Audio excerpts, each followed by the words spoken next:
up a game 3. Well, it was an absolutely thrilling match our first time around, so I'm really excited to see how this turns out. But looks like we have a start here. The uncle telling us the same as the other day, that he's leaving forever. Was the chest at least the same, or is it different there? I don't recall that one. Okay. But a piece of heart, nothing too thrilling. I think that might be why I forgot. We have a map check, though. Our green pendant is desert. And looks like we have a red crystal at the Tower of Hera, and Eastern Palace is also a pendant, but a blue one. So not even 1 minute into the seed, we already have some idea of what we're going to be doing here in the light world. We're going to find a random weapon here at the Uncle, though. Today, our random weapon is going to be a bow, which is a progression item and a pretty decent projectile weapon. Yeah, I couldn't agree more. And it also, kind of opens up a possible play on Eastern Palace very early. So, runners could opt to take advantage of that as well. Kind of a weird scenario to be in, but also very interesting from a viewer perspective. So I'm curious, right alongside everybody else, would that potentially be a divergence here after escape? But this is the standard, randomized swords mode, so we will have to go through the escape. After that, pretty much anywhere we want to go.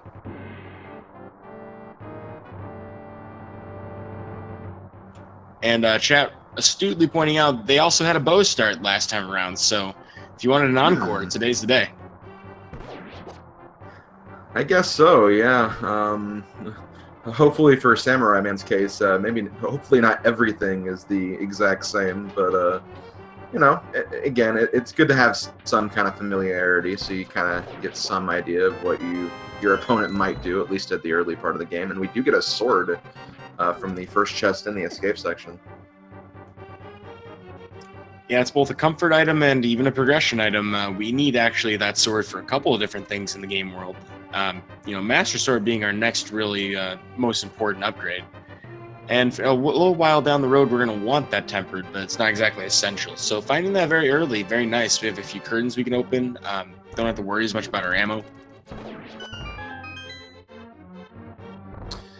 And the second chest is going to get the Power Glove. Okay, that is an interesting find as well.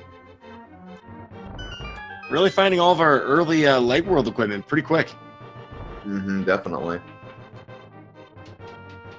Well, with the ability to choose now how we want to kill this ball and chain guard in the basement, we might see our runners, slash the green guard, and they might still throw pots here. I mean, it's a pretty fast kill. It's like Cal's going straight for the arrows, though. Understandably so. It's probably the fastest way to get rid of that guard. Yeah, and we have the ammo to do it too.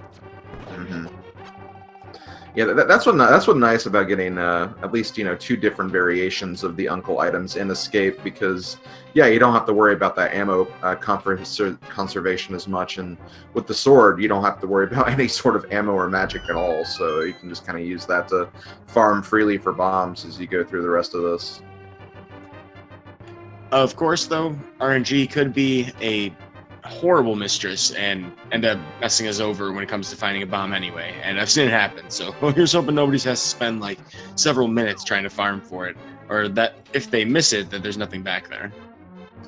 Yeah, at least they have the Power Glove, though, because then they can just come back here without having to go through the whole front side again. That's always my worst nightmare, is a Power Glove being there, not one anywhere else, and then you just do not get a bomb and escape. That's always like one of the worst happenings.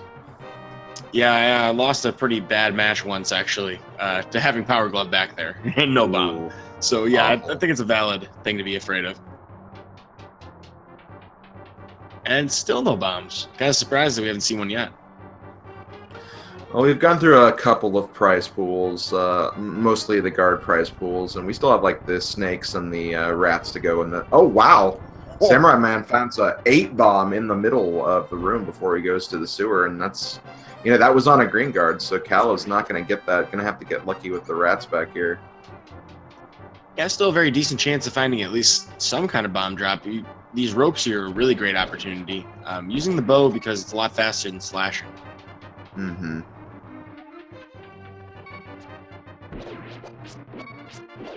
Well, we have a chest here as well. That's going to be our Quake Medallion, which we can use, actually, as soon as we have an opportunity where we want to use it. Mm-hmm. Could also be one of our medallions we might need for a dungeon, too.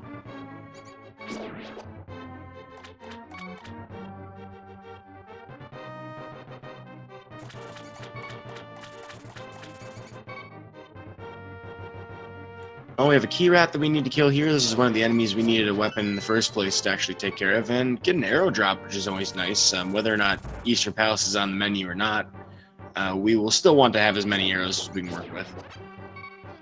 And this is going to be the last possible room to get bombs for Cal. Otherwise, he is going to have to come back here later. And yep, he is opting to leave. Meanwhile, we're going to see what is exactly behind this wall for Samura1man. And as you mentioned before, it's very unlikely that we're going to miss it altogether. He ends up getting his bomb right after, unfortunately. Yeah, a little bit too late. Thankfully, there didn't seem to be anything of major note in here in the last 3 chests, but still, I can see him potentially doubling back and checking that a little bit later.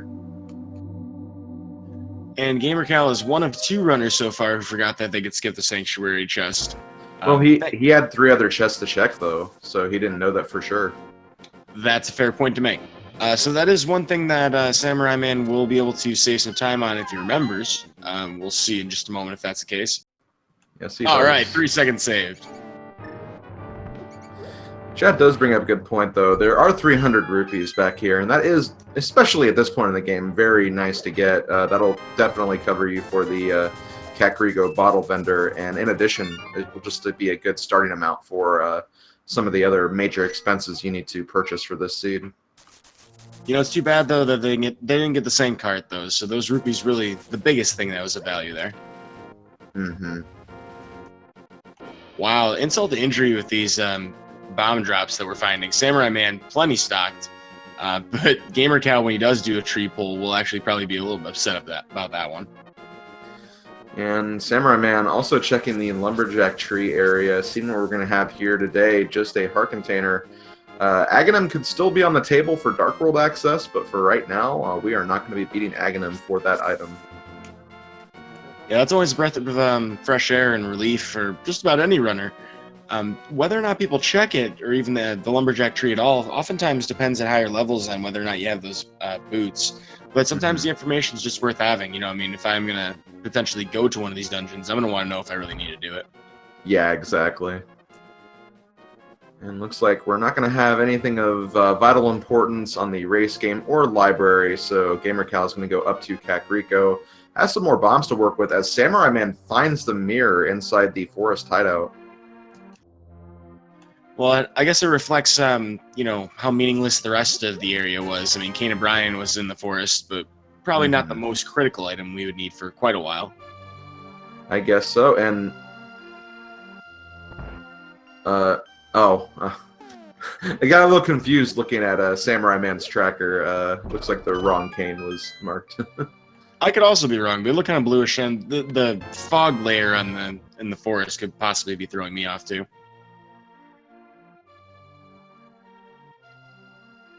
So we'll get a confirmation on that as soon as gamercal walks through. Yeah, or when Samura1man opens his menu at some point soon. We're finding even more bombs. Really not running short on these today. Yeah, definitely not, and, you know, that's good. Less bombs you have to buy. You know, you brought up the point before about how we have most of what we need for Zora. I mean, being less than 100 shy of that and still places to check here in Kakariko. Not a bad place to be as far as your wallet goes. Yeah, definitely not. It's definitely good to get a lot of that taken care of as early as possible, as we do run into the book inside the Kakariko well. And the remaining rupees that Samura1man's going to want in order to make that Zora play. So I'm wondering if Fake Flippers is on the menu today. I mean, at this point, it would be a good way to get that check out of the way, especially considering we do have the Power Glove. Zora is in Logic, so it would be a good way to kind of take care of that without kind of going the long way around, and when you're kind of down there checking South Shore.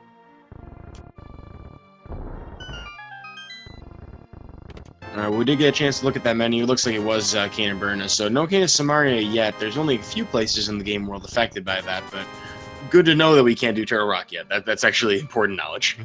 Yes, very, very important knowledge. But we are getting some other knowledge right now from Samura1man, taking that book and immediately going to the pedestal. We're going to get a ped check very early in this seed. Well, we haven't had a lot of time to build up the hype, but there's still a chance here, folks. Statistics don't lie. Not too likely, but today it's going to be... Is that a fire rod? I believe it's Bombos. Circle of Fire is Bombos, I believe. That makes sense. Well, it's a great Johnny Cash reference. I'm definitely a fan of that. Mm-hmm. Now, as to whether or not falling into a ring of fire and having it burn is a matter of getting into a dungeon or ice palace, who even knows? We haven't been to the Dark World just yet. But I'm excited to see if that's a medallion that we actually care about today. It very well could be. Like, it'll be a while before we get that info and or that intel, but both of our runners have it, and they're going to be keeping that in mind throughout this entire seed. So it'll be interesting to see how their routing will change based on that discovery. Well, it looks like Samura1man's fallen for the classic trap here in Kakariko, losing some of the Zora money we needed just to get a red meringue, so he traded money for lag. Not a fan. Yeah, it's kind of a rough trade, I will admit. I know a lot of people are really down on the red boomerang. I don't think it's that bad, but at the same time, I wouldn't want to pay money for a boomerang either. I mean, I might be the most vocal person against red meringues out there, to be honest. That's fine. Well, that's wrapping up pretty much everything with Kakariko. We've already checked the race game. We could check a few things towards the South Shore, and I think that's where both of our runners are going to be heading next. Although you mentioned it before, Eastern Palace, if we can do dark rooms, that's accessible. Yeah, it really is, and I honestly would not be surprised if either of these would go for that. I mean, it is a pendant dungeon right now, but it's also a very short dungeon, and generally a Sphere 1 location, so very easy to kind of make that check. Well, we have the mirror, so there are things in the mountain that could be of value. gamercal getting both whatever items are up here, potentially, and then, of course, the save and quit point at the old man at the top of the mountain. And he's really blazing a trail up to the top. That was really fast. Yeah, I am not surprised. gamercal's execution is really, really solid, and, you know, I've seen him do a lot of randomizer seeds, so he is definitely familiar with his dark rooms.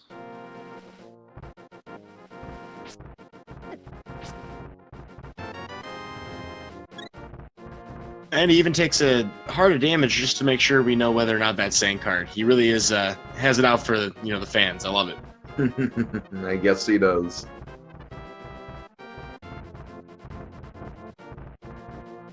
Ooh, at the dam we have the Titan's Mitts as our flooded item, and inside the dam we're going to have the flute. Wow, 2 great items in one location. And at the top of Spectacle Rock, the fire rod that I mistakenly thought that pedestal was. Okay, so that does confirm that it is Bombos for sure. I believe it was bombs inside the Spectacle Rock location. So yeah, gamercal going to go to Tower of Hera. And this is a good time to do that too, because with that fire rod, we will actually be able to complete Tower of Hera. As we also get a map check, Turtle Rock is our red pendant, and I believe Misery Mire was the other... or was it Thieves Town? Yeah, that was Thieves Town. Okay, my bad. Yeah, Thieves Town's our other red crystal. Well, we don't have a Master Sword or anything to check this Ether Tablet, but if we found one here in Tower of Hera, that would be a heck of a chain of items that are leading us to the right place. Even better if it was behind, that fire rod we just got. And speaking of the rod, we also got the ice rod inside Mini Moldorm Cave. Wow, just both of our runners taking different paths and finding just so much value in different places. And of course, the best meringue also found in that cave, so we have both boomerangs. Never a better time. Unfortunately, we don't have the boots to do the swag dash here, unfortunately. Yeah, unfortunately not. I'll have to save that for later. Maybe. But hey, gamercal's not going to hold off on getting that coffee break. 15 minutes in, great chance to freshen up a little bit for about 30 seconds before you dive further into the seed. And Samurai Man's also going to be getting his own little coffee break. Not as long, but enough to activate a feathered friend that will help us fly around the world of Hyrule.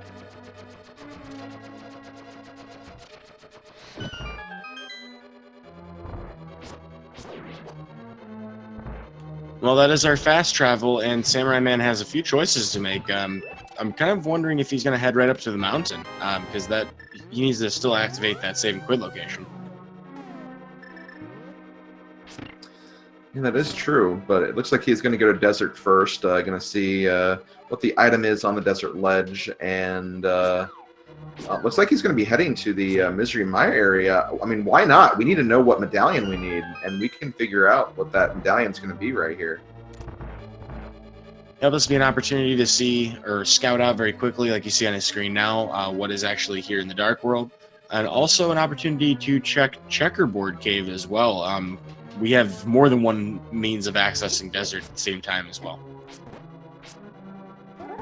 Okay, we have Ether Medallion for Misery Mire. That means the Bombos Medallion is not going to be required for this seed because we have the Fire Rod already, and Turtle Rock, Bombos can't be the medallion for that. So, also Samurai Man getting a little bit stuck right there with that mirror portal.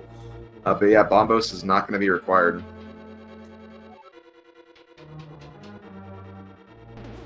Well, you say Bombos won't be required. Turtle Rock can't have it? No, because it's a pendant. Oh, right. Yeah, and we know where the Fire Rod is, so we won't need that for Ice Palace as well. So, yeah, absolutely 100% confirmed at this point. Well, no fancy hammer strats or anything from Moldorm here. It's just going to be 6 regular attacks or sword spins. They're equivalent when you're using Fire Sword.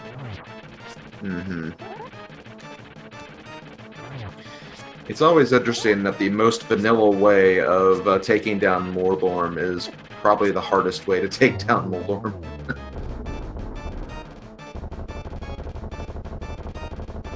Yeah, a lot of people call him Trolldorm for a reason. He tends to be very unpredictable, doing some very strange things in this fight. So gamercal showing us his experience with the game, as well as his, I believe he's played NMG as well, so he's probably practiced this fight in a couple different circumstances.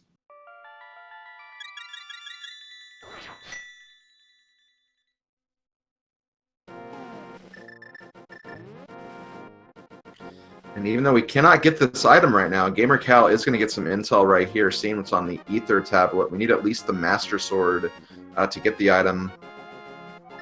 Was that a Moon Pearl? I've never seen that text before.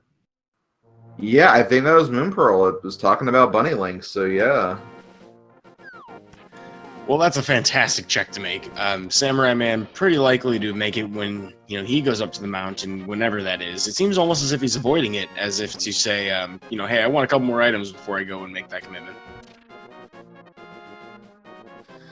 However, this is knowledge that there is a Master Sword out there, and it's accessible to us before we do anything in the Dark World.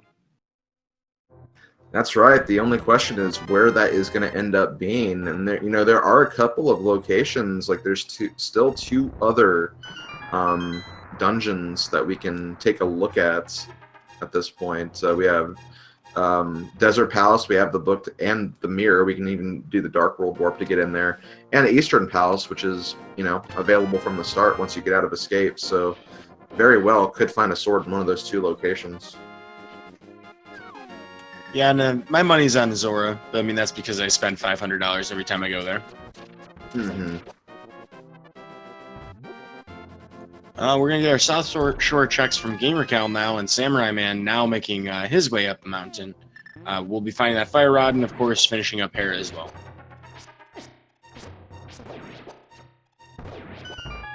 I'm digging the long shots from gamercal here with the bow and arrow. Plenty of ammo to work with, but not wasting much of it.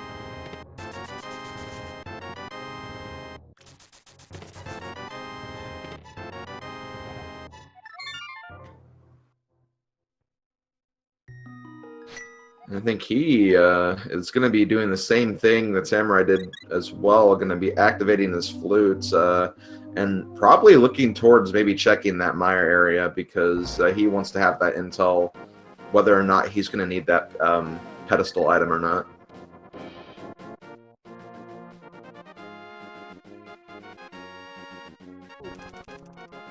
Looks like Samura1man's going to find out about this Moon Pearl. I'm kind of curious to see if we have any kind of reaction here. Bunny Link be gone. Well, that will send him straight into Tower of Hera. Won't be able to do much else here. But all rise for your Hyrulean national anthem. The goose is about to be loose.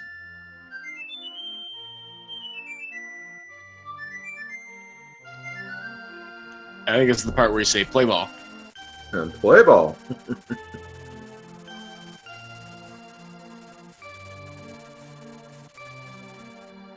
I can't really imagine what my first choice would be for where to go. I mean, I feel like in gamercal shoes, maybe to 5, but he's going to check Mire area like you mentioned before. Yeah, and I wonder if he might actually, and he'd be probably likely to take a quick look in the Desert Palace. You know, possibility we can't finish it because of the potential boots requirement. Still, I mean, it is a dungeon we can access right now, and it could have, you know, a sword, which is what we really need to kind of get some progress moving on this seed. Yeah, and while there are a few different ways that we can end up stuck here logically, not a problem to check it, take, you know, another minute or so to do so, and have the intel for when you come back. I mean, if it's not boots locked, but it doesn't have what we need, then, you know, that might have a pretty drastic impact on whether we finish this at all. Yeah, for sure, and it is also the green pendant of this seed as well, so that's another potential check. There is going to be a small key on the torch. The big key is not accounted for yet, though, so it could be potentially in here, I suppose. It is! Okay. Well, the daisy chain continues. gamercal is going to head to the big chest on the left side of the dungeon here, potentially finding an item, maybe finding a key, who knows. I want to say it was just the one small key that's outside of, yeah, as an item location.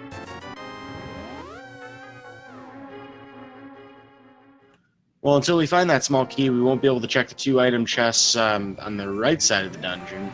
And we haven't found any kind of map or compass in there, so I believe there's just 1 item left. That is true.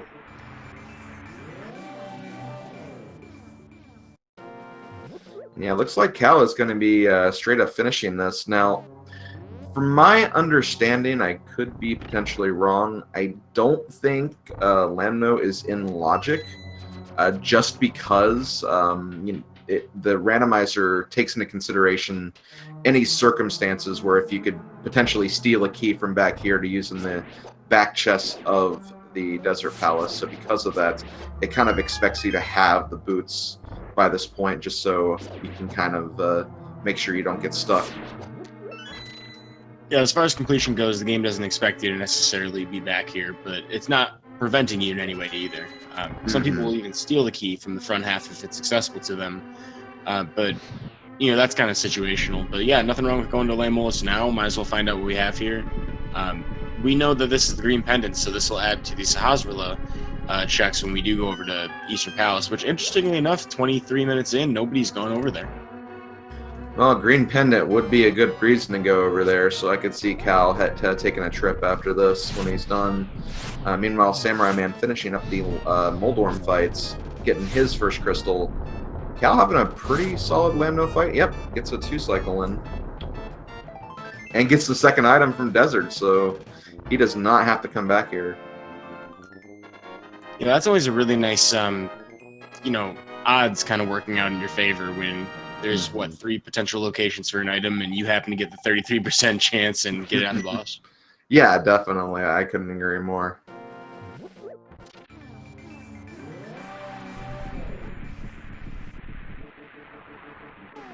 Well, we did find a bottle in Tower of Hera. Samura1man's going to check with the sick kid for a maximum quiver upgrade.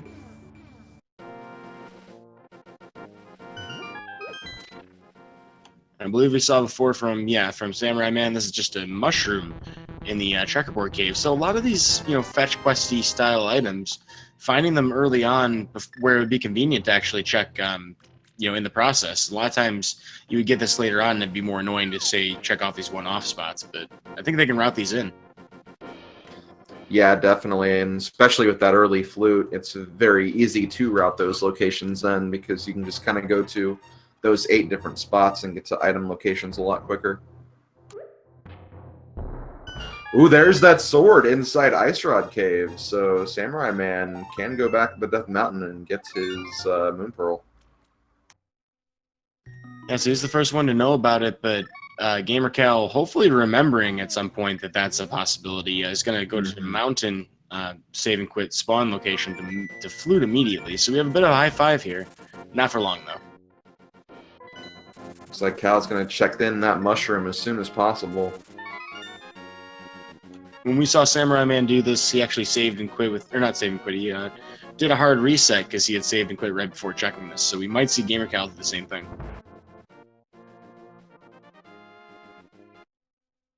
Yep. Now, because we haven't done really anything since the save and quit besides this, all we're losing is the loss of the mushroom, so we had to keep that and potentially do fake powder when we're in Kakariko next time. We will still need either... Well, we have Titan's Mitts, so I suppose you could actually check the magic bat already. Not in logic, though. Anyway, Cal not leaving that location behind for long. Gonna go over there and get his Master Sword as Samurai-man gets the Moon Pearl. Dark World is available to us right now. We have the Titan's Mitts, we have the Moon Pearls, and that is exactly where Samurai-man's gonna go.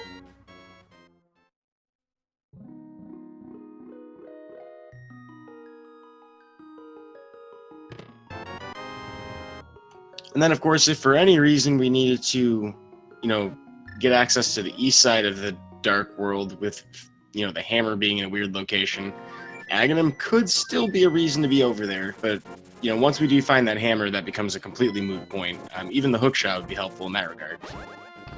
Yes, this is true.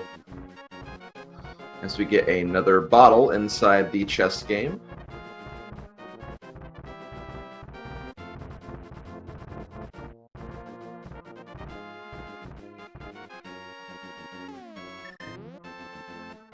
So this is pretty standard territory for most runners, checking a lot of Village of Outcasts before doing any other Dark World dungeons. Can't blame them for that. Plenty of things to get that are pretty much out in the open.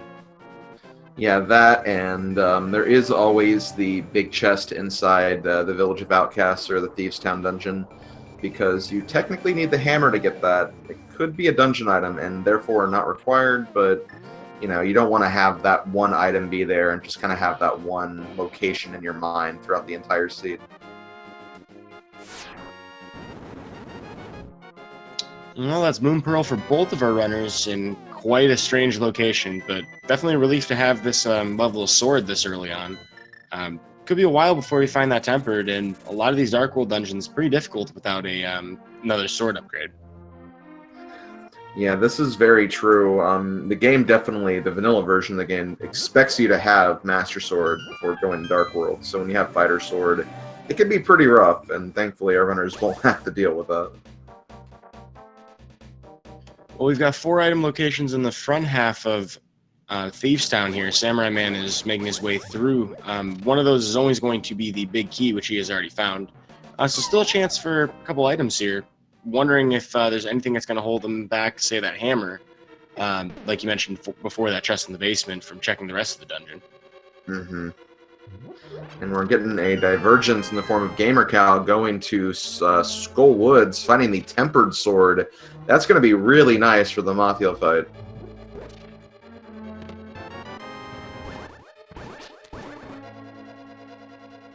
Yeah, that's a really fast progression for these swords. Took a while to get to that Master Sword, but we're already at tempered. Mm-hmm. And of course, one saving throw for Samurai here about that is, besides a couple of enemies here in Thieves' Town, no gigantic advantage for having a sword upgrade when it comes to the boss.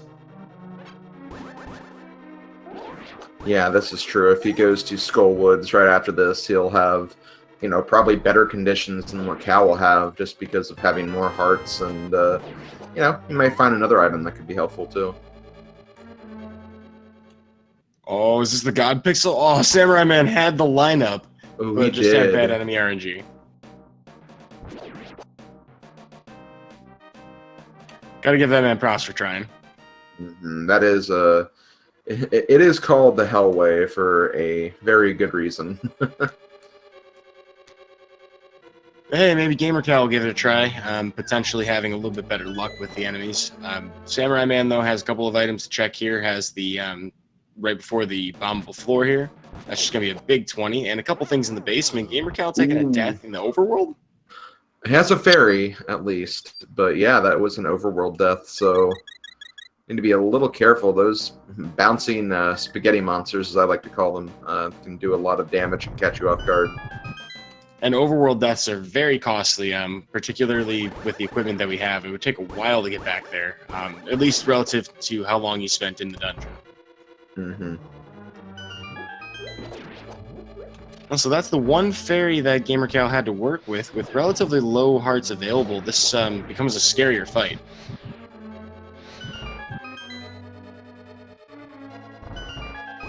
Speaking of low health, Samurai1man down to 2 hearts could very easily take a death here in Thieves Town as well.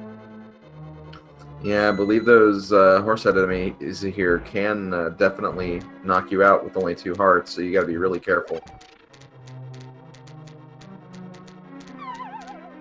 I like where gamercal said was trying to bait the floor master into dropping down so that he can make sure he doesn't get pulled from the pit.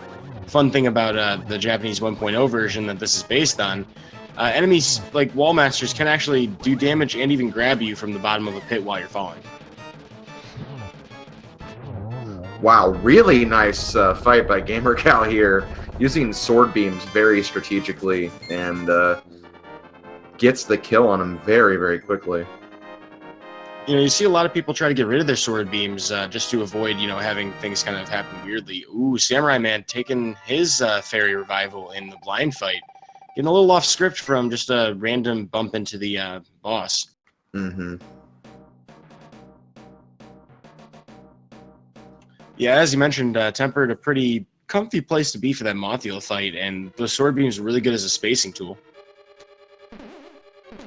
Okay, looks like Samurai1man gonna take out the Cane of Burna just to secure the kill on blind. Was getting pretty low on health there again, but he does finish it off and gets his second crystal. Yeah, hugs with green mail cost you 2 hearts, so definitely not worth chancing it there.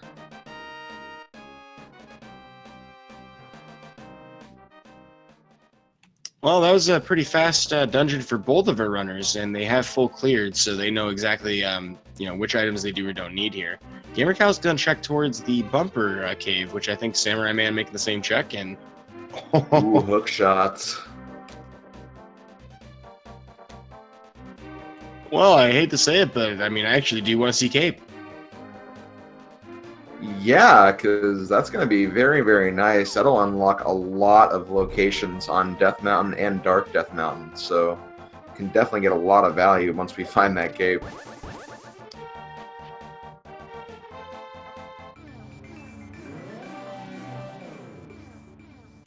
So our tracker, Oski, shout-outs, by the way, and thanks for doing tracking for us, asking about how we're going to get to the pyramid or the East Dark World. A couple different ways. We could find that hammer. We could find flippers. Hookshot would be the other way, so if we find Cape, that's a possibility as well. One item that won't help us there, but still very important, Samurai1man does find the Cane of Samaria in a... Oh, he has the boots. When did he get those? I don't recall seeing those. Okay, so yeah, he got them from, I believe, Kingstone or Bonkrock's, one of the boots locations. Okay, it was in Thieves Town. I guess we must have missed it when Cal was doing that Mothula fight. Yeah, so that'll be early on in the dungeon. gamercal will be able to check that before long. Interestingly enough, finding flippers in the mire shed. Oh, so we're just really getting a lot of items now, a lot of very important items that we're going to need for this scene. Oh, you know, like silvers and bonk rocks. Yeah, of course, silvers.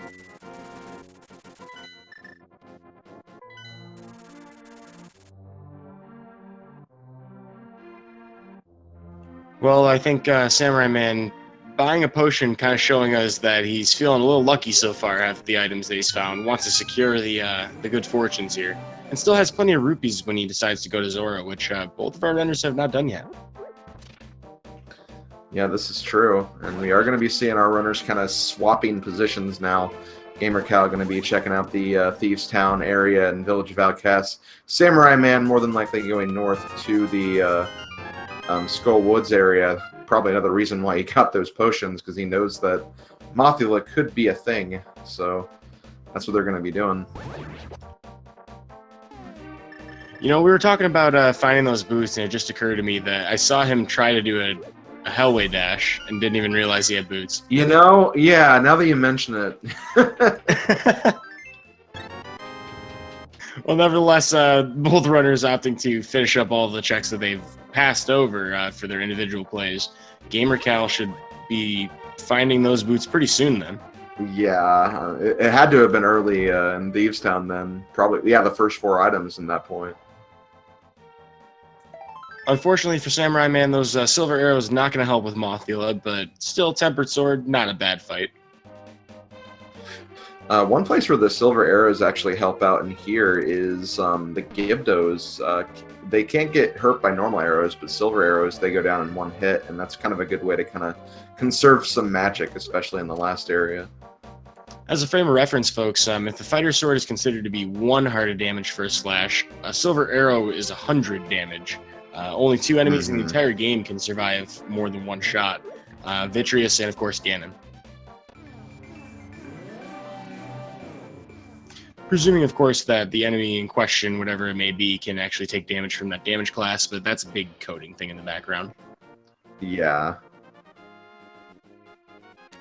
It looks like Gamercal gonna be kind of waiting on the Thieves Town play, probably due to that hammer, I imagine. Just not wanting to go in there without the hammer and just not wanting to leave an item behind, which is understandable.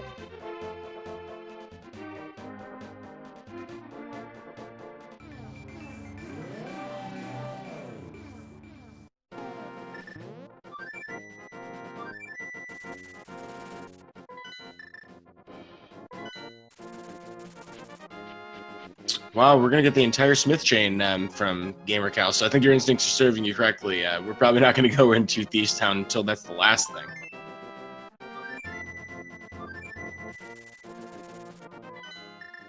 The good news is, though, with that flute available to us, it's not the biggest time sink, or loss, I suppose, to not have those boots immediately. However, we do know that those silvers are behind boots, and for all we know, quite a few other things as well. Yeah, the Cane of Samaria being another item, and we're going to need that at some point in the seed, so gonna, you know, not going to help us immediately, but definitely will be required at some point.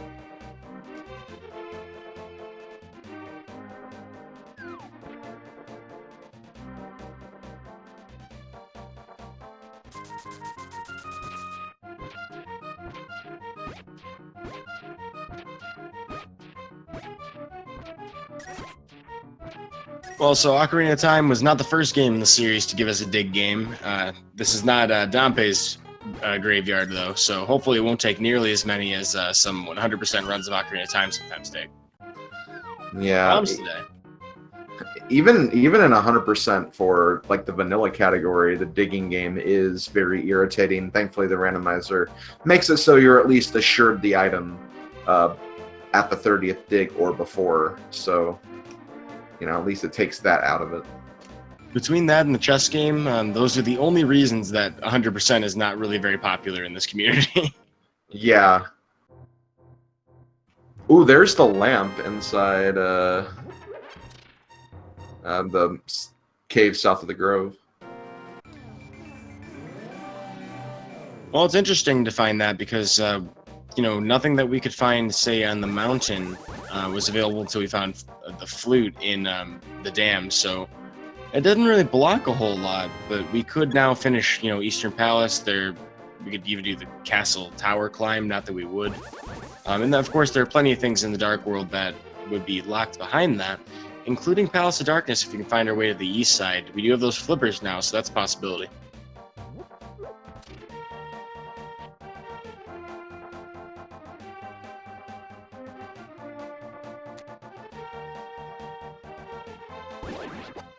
Well, so we know that Samurai-man is probably not going to the east side. Could actually opt to skip finding those flippers with a water walk setup you can do in Skull Woods. Kind of an exotic thing to do, but it's possible. We're going to see what's on the Bombos tablet next. Just a piece of heart, so nothing as important as the Moon Pearl, but still, you know, it's good for health, I guess.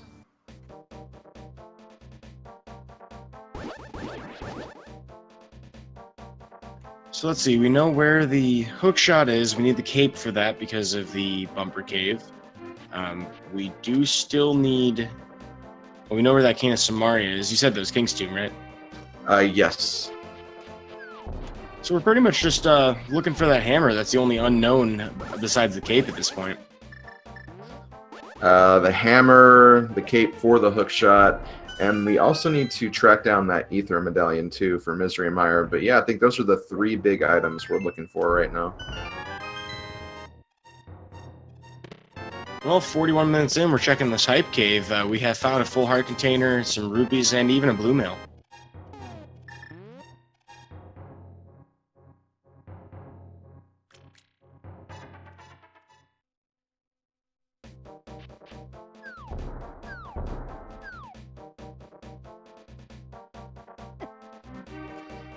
And you know, I just realized one thing that Samurai-man could do right now is he could... Oh wait, no, he can't. I was gonna say something about the super bomb and the pyramid fairy, but that's actually not within logic right now.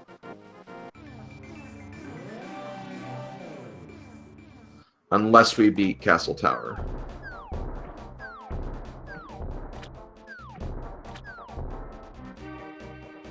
Ah, yes, Samurai-man checking the one location for hammer that has, you know, I'm not going to say it's personally affected me, but I did lose a brace to this. I'm hoping that he doesn't have the same kind of misfortune. We haven't seen a powder yet, so this isn't in logic or anything, but you can fake powder.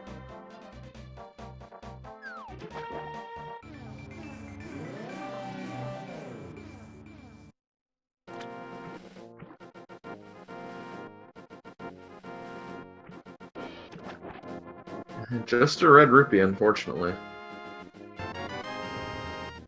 Speak of the devil, and the hobo shall arrive. He's going to hand us a big 20 as well. So both of our runners finding some disappointing longer checks. Thankfully for gamercal, though, he can do that from the dark world here, making it much faster than, say, swimming. So if the hobo had a red rupee, and if the magic bat had a red rupee, does that mean the hobo is Batman? You know, I mean, the logic seems to hold up. It's not quite a cave, but I mean, depending on how you define bridges and their concave shape, you know, with the water, I don't know. I mean, I buy it. Okay, cool. Well, gamercal did take down Lamolus. We're going to get an item from here, and it's another big 20. Oh, I guess he's also Batman now, too. Everyone is Batman.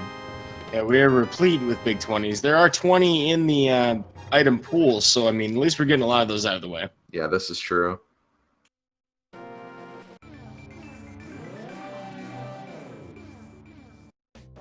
So Sahasrila does believe in us buying a king-size candy bar. Doesn't want us to spend it all in the same place, but, you know, old cowboy friend, definitely looking out for us.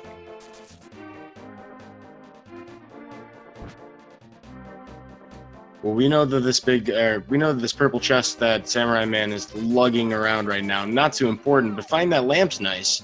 Gamercal's jumping into Palace of Darkness. Very nice to be able to come here with the mirror and the lamp. Now, Palace of Darkness is a dungeon only to complete, but we actually cannot fully complete this right now because we do not have that hammer, and we'll need that to get to the back of the dungeon to beat up the Helmasaur King. Hopefully we can find the hammer soon. Find the shovel. Not the right tool we're looking for, though.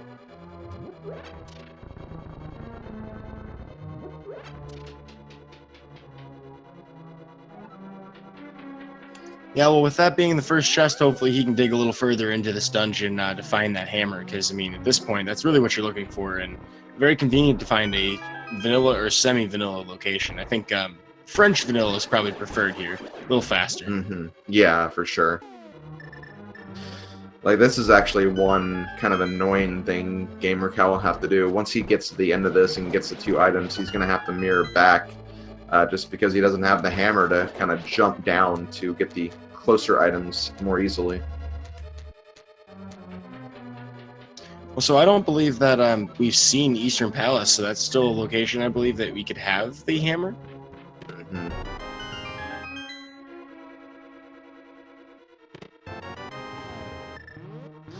Yeah, at this point, the hammer could be really, really buried in some nasty places. Thankfully, like, it's not going to be in Turtle Rock. We know that much. And, let's see, it's, you know, it could appear early in Ice Palace, but can't be in too many places there. If it's in that first item location in Swamp, that'd be really annoying. You know, I had an interesting thought just now. You know, Samura1man has 5-6 crystals, doesn't he? Yes. And there's really no way to bring a big bomb over there unless, you know, you had that hammer. And the Aghanim portal. Yeah, that's the thing. Like, I was thinking that, but I think that's technically not possible in this seed because of the key logic for Thieves Town, and that's the other 5-6 crystal. Because that may be you speaking to some experience that I don't have, because I mean, yeah, that'd be one of those like really crazy implications that you find from like one place in the game, and but I mean, if that were the case, that would be a crazy place to find. I get what you're saying though, and like that would be insane. But yeah, I think just due to where the keys are placed in Thieves Town, I don't think that can happen.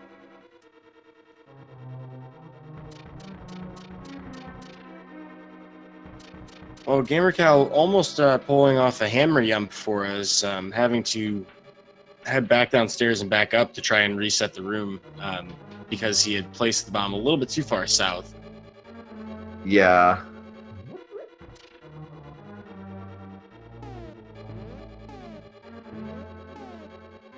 For those of you who haven't seen this particular bomb jump, what we're doing here is replacing both Link and a bomb on 2 different Y coordinate pixels.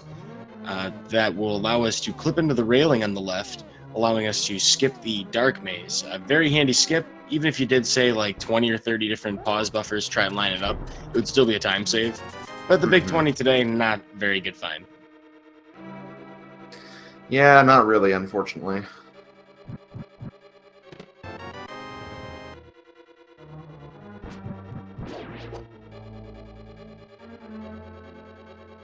Signal C in chat asking about where we found the boots. Boots were inside of Thieves Town very early on.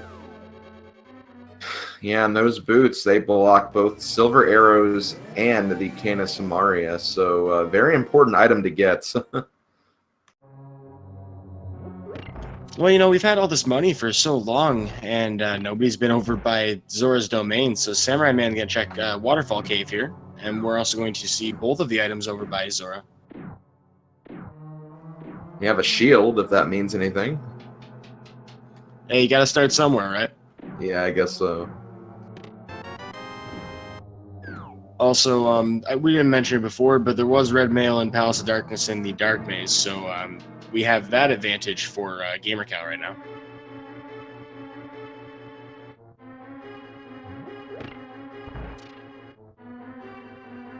Well, I've seen weirder places for a hammer. Maybe Zora has our stop hammer time reference today. No gold sword, but still useful in its own right. Yeah, I'd argue that's one of the more valuable things I've ever seen at Zora. So we didn't even have to go to Ice Rod Cave to get that Master Sword for the tablet. We could have got it from here. Yeah, that's true. Yeah, that's true. If they both just continued on after Mini Moldorm Cave, they would have had Dark World access a lot sooner, because from there, you could either go to Ice Cave or Fake Flipper to Zoros, and they would have gotten a sword either way. Well, I will say, I'll argue that that's marginally better than most life lessons you get from Zora. Yes, so that is true. I just couldn't believe it wasn't a hammer.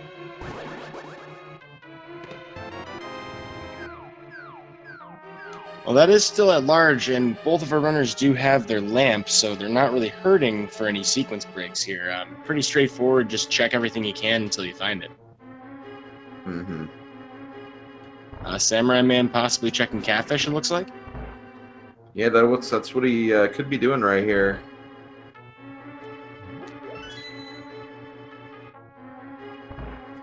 And you know, one thing he could do, once he kind of gets the catfish item, he could mirror, go to the light world, take that whirlpool, and you know, it's not a check you want to make, but you know, this could be a hammer in Ice Palace seed.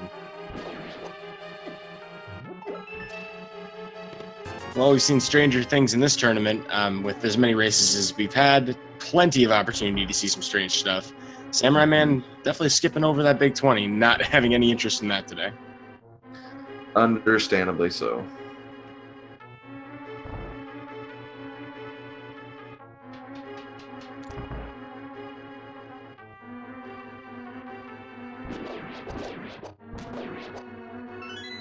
Well, I gotta say, going through Eastern Palace with Red Mail, Red Sword, Titan's Bits, all this stuff, even the Fire Rod, we don't have silvers yet for gamercal, but this is a pretty overpowered dungeon clear. Yeah, for sure. That's one of the things I love about Randomizer, is you can take like an easy first dungeon like Eastern Palace and just rip through it later on with like all these upgrades that you just definitely should not have for this part of the game. Well, no, not quite silvers, but we have more than enough arrows to take on the fight, and we find the hammer on the pyramid.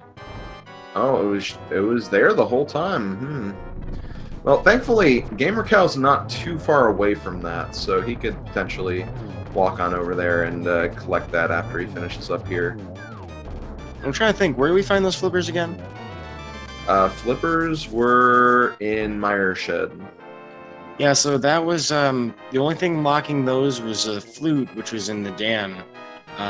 So we've had access for quite a while to potentially getting these items. Just kind of a strange chain to get there, because those flippers were the only way to get to East Dark World besides Aghanim himself. Right.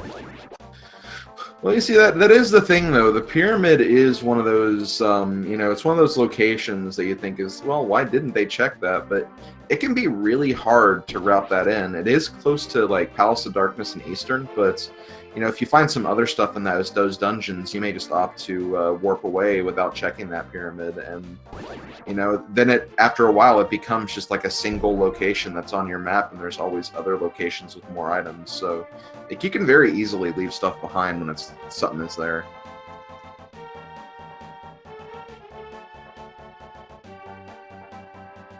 So it looks like we're running a little lower on things that we actually need to find for Samura1man at this point, and gamercal finding his hammer as well in just a moment here. Same story. So I think we talked about it before. It's Cape and Ether at this point, isn't it? So we can get the hook shot at Bumper Cave. Yep, those are our two big unknowns right now, and I don't think there's any other items, you know, that could even come up to be relevant at this point. It's, yeah, quite literally the Cape to get the hook shot, and then, you know, Ether Medallion right after that. Ether Medallion could be locked behind the hook shot, because we have a whole bunch of stuff we can do on Death Mountain still, that we haven't been over to that east side. Well, it's kind of interesting to see the dungeon completion for these runners right now. You know, Samura1man has finished 3 crystals to gamercal's 2. Gamercal's done more dungeons, though, having picked up 2 pendants that he's definitely very unlikely to need. You know, we found out a green pendant didn't lead to anything of value. So this may end up coming to bite gamercal on the backside. Samura1man fighting for his tournament life in this race. Yeah, it definitely seems like gamercal's been a bit thorough with his checks, which is not a bad thing to do because, you know, you want to make sure all your bases are covered. But in this particular seed, yeah, it looks like Samura1man has been definitely gaining the advantage from just kind of following the breadcrumbs a little more and just also kind of not spending too much time in certain areas. Well, I'm curious to see if gamercal is going to be heading right back to Thieves Town after this. And before he picked up that big 20, he was ready to file his taxes. The 1099 was his rupee count. He's an independent contractor. I guess so. These are USA puns, folks. If you're international, I apologize.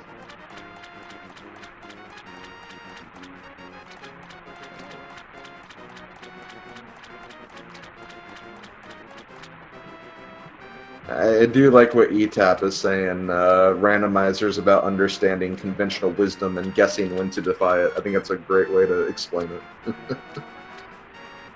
Yeah, there are a number of statistically intelligent plays, and then there are a number of the actual correct answer plays. Mm-hmm.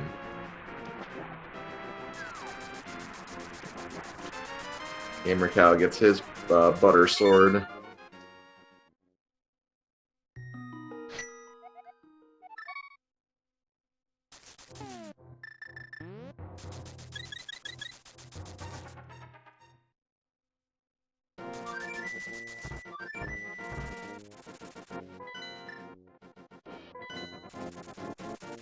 Well, it looks like Chad has put on their pun shoes today. We're already getting a couple of good responses to any given pun, so I'm going to try to come up with a few more of them. I'm sure Slim is already brewing up a few of his own for a couple specific scenarios here.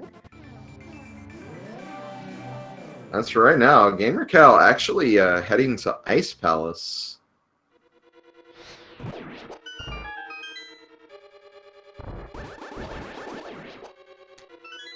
So what are we hoping to find in here? Do you think it's going to be the cape today? You know, it very well could be. Could have been the answer we've been looking for this whole time. It is interesting looking at gamercal's equipment, though, because he is missing 2 items that could potentially be, you know, relevant in terms of Ice Palace clearing. He does not have the Cane of Samaria or the hook shot, so gonna have to be using some bomb jumps here. And these bomb jumps are really fun to watch here in Ice Palace. There's like some 6 or 7 of them. Yeah, for sure. Basically, whenever there's a bottomless pit, there's probably a way to bomb jump around it.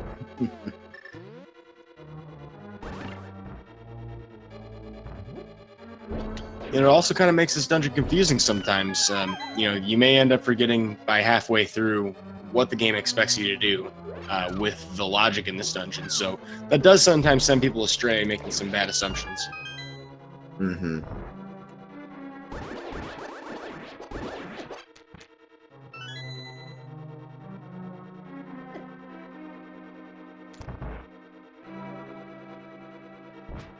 That first bomb jump we're going to see here is the fabled Ice Palace bomb jump. Does it in 1 try. There's like 3 different pixel setups you can use for that. It's pretty forgiving. But some people find that to be one of the harder bomb jumps in the game. I'd say the hammer jump that we saw from in Palace of Darkness from gamercal, probably the more difficult one. We see some nice use of the Cane of Samaria, though, for Samura1man, preventing having to push that statue. Very nice. Definitely. And yeah, getting back to those bomb jumps, that bomb jump we just saw, very important, especially in No Matrix Glitches runs of the vanilla Link to the Past, because it allows you to skip the big key requirement in the dungeon and also just allows you to go through the dungeon straight through without doing the really annoying crystal switch puzzle, which is how the game is intended to progress through this dungeon. So it's really, really good to learn that, in my own honest opinion. Unless, of course, you are playing the Game Boy Advance version, which shame on you if you are. But they reworked that. They reworked the Ice Palace dungeon so that you don't have to do the same kind of really crazy circle around the dungeon thing. Yeah, that's true.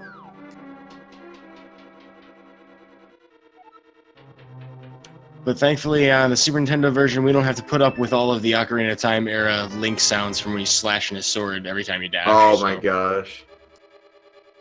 Honestly, I don't mind like a lot of the quirks they have in the Game Boy Advance version, but the Ocarina of Time Link voice clips really throw me off. It just doesn't feel right with this game.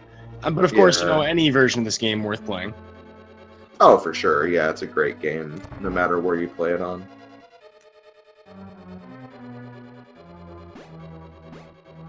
Well, was that a Helmasaur King fight? Samura1man killed him so fast, I couldn't even tell.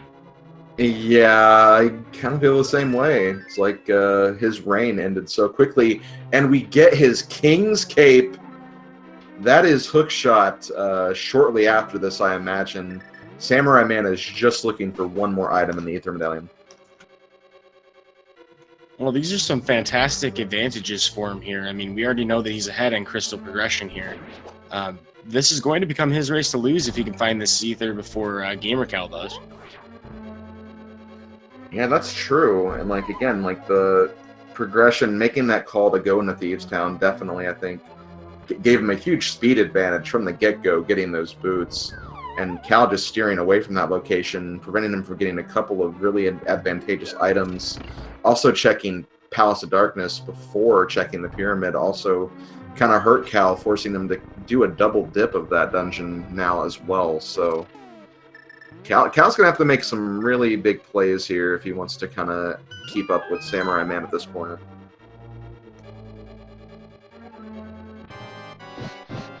Well, on the bright side, we do get to see potentially more matches if it keeps playing out the way that we see it now. So, I mean... That is true. I don't think anybody's be too upset except for gamercal about a Game 3.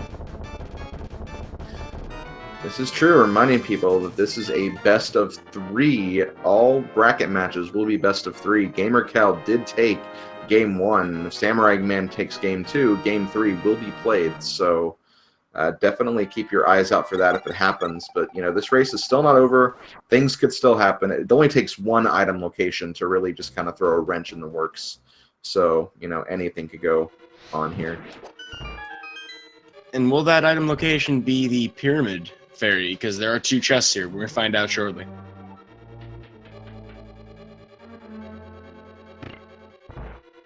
Well, bombs and maybe Saint Cart. Yeah, maybe. I'm never a fan of finding those heart containers with anything less than at least half a heart missing. You never get to find out, and that's some seriously important, spicy information, in my opinion.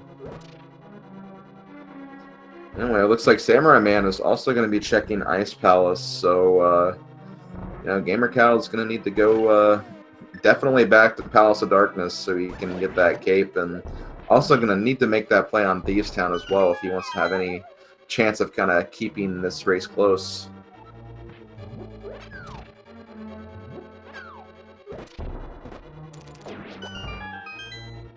Well, gamercal is slowly meandering his way to the back half of the dungeon, having just finished up Cold Stare just now. So opting to not do the bomb jump this time, remembering that's the routing he preferred to do here.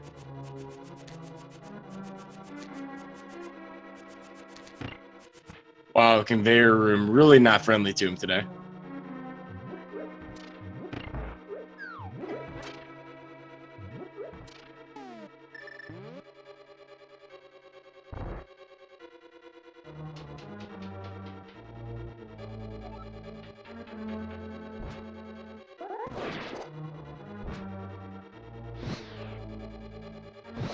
Huh, today I learned that Pengators do not actually die in one hit from a fire rod. Interesting. Yeah, that is a surprising bit of information. I don't think I actually knew that either.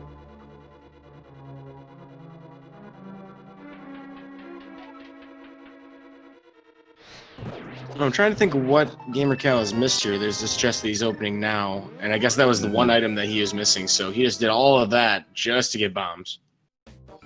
Yeah, I think the way he routed through Ice Palace kind of took him away from that location, so I think he was kind of hoping to run into all the items he needed before having to check that, but was unable to get that lucky. gamercal going back to Palace of Darkness, so he is going to be getting the cape before too long, and that will send him to Bumper Cave, where he can more than likely finish up Thieves Town as well. So he is kind of making the right plays here.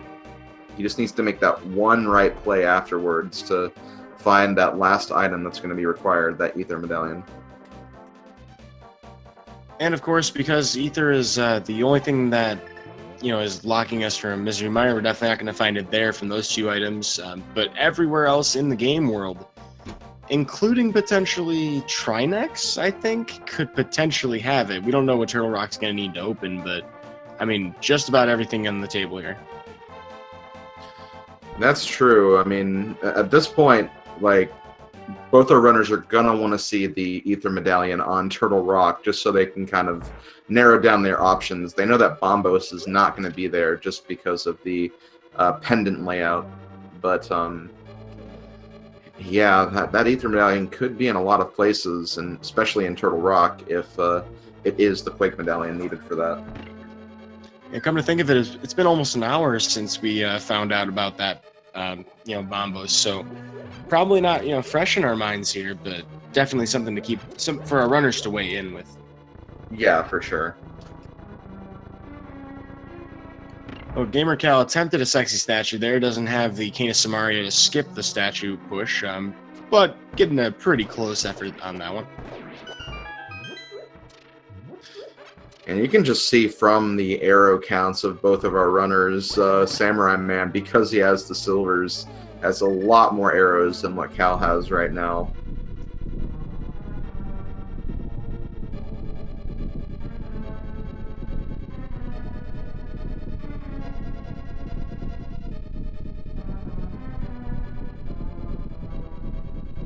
Well, by the looks of things, Samura1man is ready to take on Cold Stare, I believe. No, just routing around based on having the bomb jump done. That makes sense. Yeah. We'll come back for that later.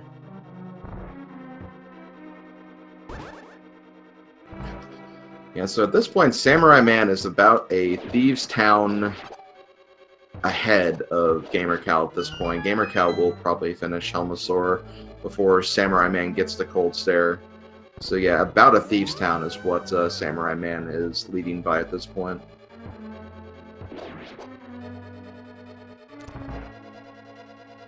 Yeah, by the looks of things, Swamp Palace looking somewhat likely here. That would be a place to go. It is a crystal dungeon. It has a lot of items. Ether could potentially turn up there. You know, it would be cool to kind of see like a divergence where one of our runners goes in the swamp looking for it, while the other runner maybe goes up the Death Mountain, because there's so many items on that east side that Ether could be there, and then that way you save Swamp Palace for Go Mode. Well, I'm hoping gamercal remembers where that hookshot is. Samura1man not taking any time to go grab that yet, possibly forgetting himself. Not certain, although there was some discussion in chat about who's actually looked at the Bumper Cave ledge. Mm-hmm. I believe they both looked at it at like the exact same time, so... I thought so too.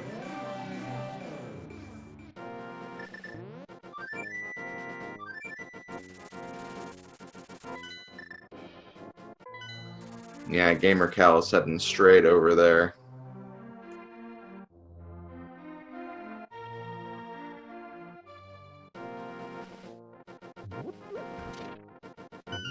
Well, Samura1man has put Cold Stare in the corner, not hesitating at all to take advantage of the Fire Rod. Actually, I think he may have done the Sword Beam strats. He took a refill. That was it. I got really excited there for some like obscure tech.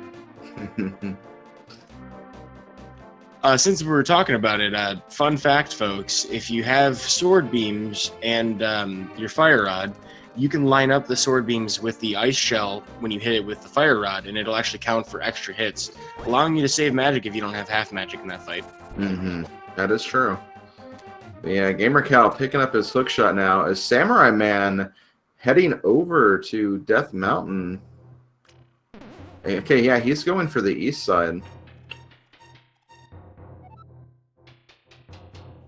Well, nothing prevents him from doing so. He does have the hammer. I'm very concerned that he didn't go get that hookshot first, though. That's hookshot cave that you can't check now. Yeah, because that's the thing. Like, he can check a lot of the items that are over here, but if the Ether Medallion ends up being in those 3 chests in Hookshot Cave, then, you know, he's going to have to double dip this mountain right here.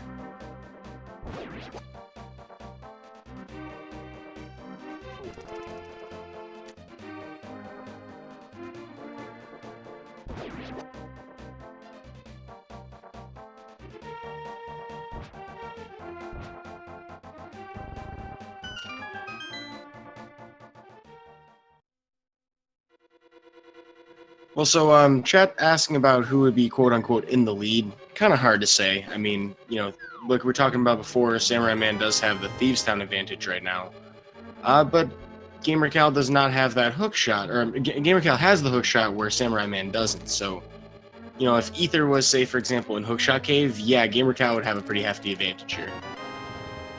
That's right. It's really difficult to say like who's in the lead. That's why I like kind of using the term advantage. I'd say at this point, Samura1man has the bigger advantage, being just the Ether Medallion away from Go Mode. He doesn't have the hook shot, but he knows where it is.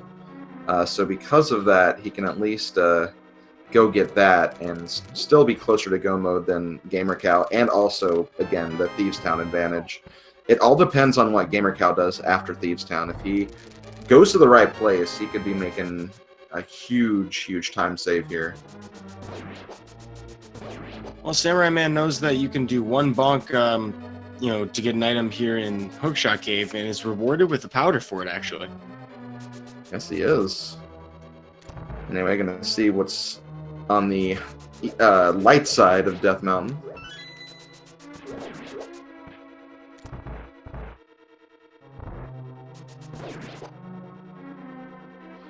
It feels pretty nice to be able to do Spiral Cave with boots. Okay, so in chat right now, they're actually claiming that Samura1man does not know that the hookshot is on Bumper Cave, which, you know, very well could be a fact. It seemed like they were both checking at the same time. Maybe Samura1man went for, again, the Bonk Rock locations because he had the boots. So, yeah, I guess it is possible. He probably hasn't checked it yet. Yeah, we definitely know that he went that way. Whether or not that was an actual check of the Bumper Cave, I mean, it appears not. But I mean, we definitely know he was over there. Mm-hmm. Sometimes it's really hard to kind of differentiate what we know and what the runners know. That's just kind of an aspect of commentary because we can't see what's in their minds right now. And if we could, there might be a lot of things going on and possibly some words that we can't really share in a live broadcast, but yeah, probably.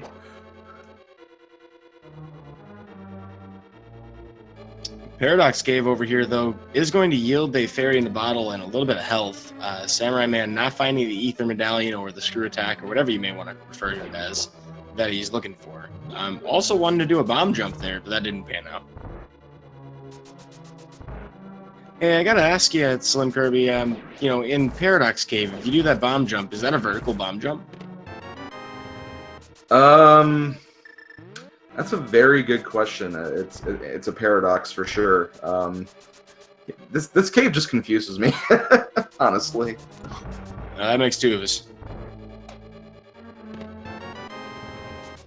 Well, gamercal put off Thieves Town for all that time just to, you know, make sure that he'd get that chest, and it turns out that chest happened to be a map, so spicy barbacoa burrito is not really worth putting off your boots, unfortunately.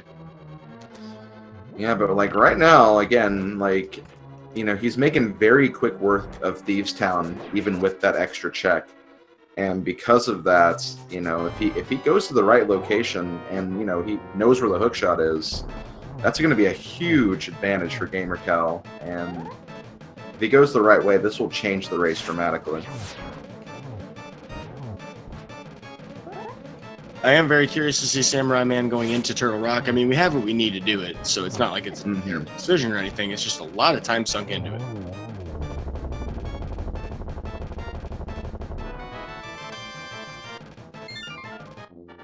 Now, of course, if gamercal goes up to the mountain and finds Ether in, let's just say, Hookshot Cave, this could be really bad for Samura1man. Mm-hmm.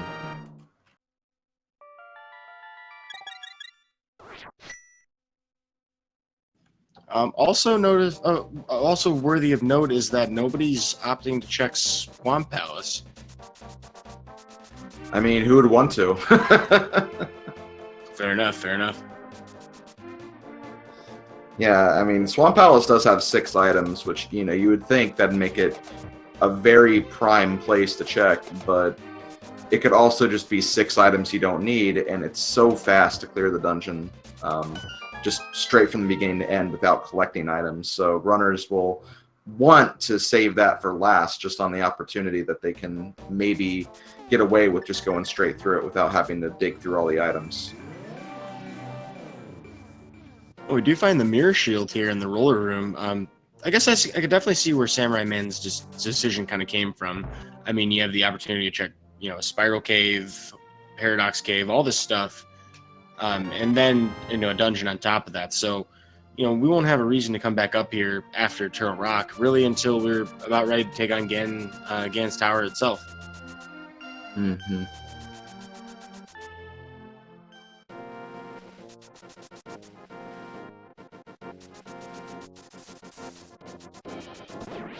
Well, this is good news for gamercal. Opting to check Bonk Rocks and then, of course, King's Tomb. This will get us that Cane of Samaria we're looking for, and the silvers.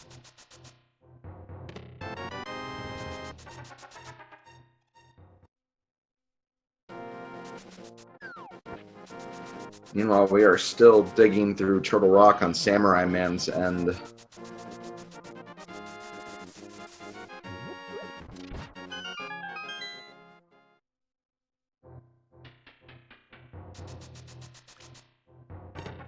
And really not too much to speak for here in Turtle Rock. That mirror shield is really the biggest thing we found so far. Yeah, that'll definitely help conserve our magic a little bit, especially on the laser bridge. But, you know, not even like that much of progression because we do have invincible items already.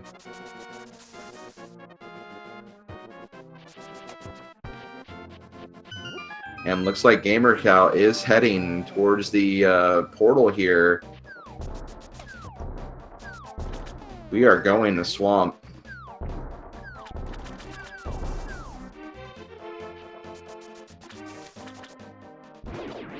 Now, one thing that we may end up seeing from our runners when they go into Swamp, if Samura1man doesn't find Ether, for example, in here, is a decision whether or not to go straight for the back or to actually check the left side.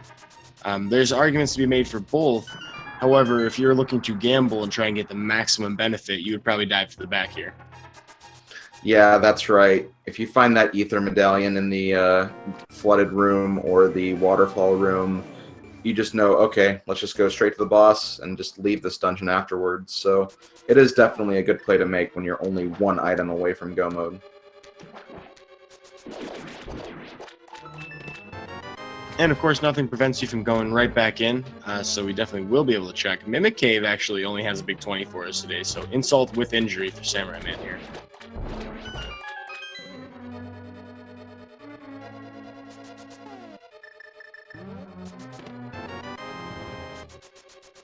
Okay, just 3 bombs inside the first chest in Swamp Palace. This is definitely a race at this point.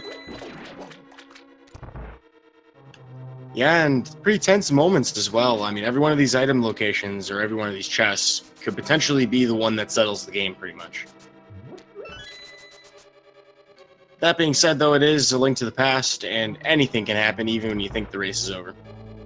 This is very true. I mean, gosh, you could finish the final boss and still lose. Yeah, that's right. You can fall down the pit very easily. I've done it twice. I'm ashamed to admit that, but I've definitely done that twice.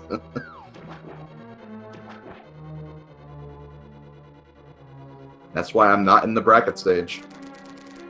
I would say that that's my reason, but honestly, there's too many reasons to list. That's fair. Sometimes you gotta be better at puns than you are at actual, you know, speedruns. I guess so. Though then again, I mean, you know, you look at Elm Minster and he's actually good at the game, so I don't think it's a very good excuse either. Well, we are at the fabled laser bridge. One of the few times we're going to see it cleared out with, mirror shield in tow. And we still do not have that ether medallion, folks, so we are going to Trinex now. Yeah, we wouldn't bother doing this at all if we'd found all the dungeon items, but I believe we're missing just one at this point. Yeah, I imagine that's the case, because, yeah, they definitely know that Bombos is on the pedestal, and they know they're not going to need that, so... Oh, wow, gamercal finds half magic in Swamp Palace, so kind of a nice advantage to have going forward. If, for example, we found Ether on Trinex, you could potentially take some riskier strats here. Well, we do have gold swords, so I mean, I guess this is a pretty breezy fight. Yeah, it doesn't get the pause button in before the ice head disappears, though, so we'll lose a couple of seconds, not too many, though, as gamercal enters the Argus fight.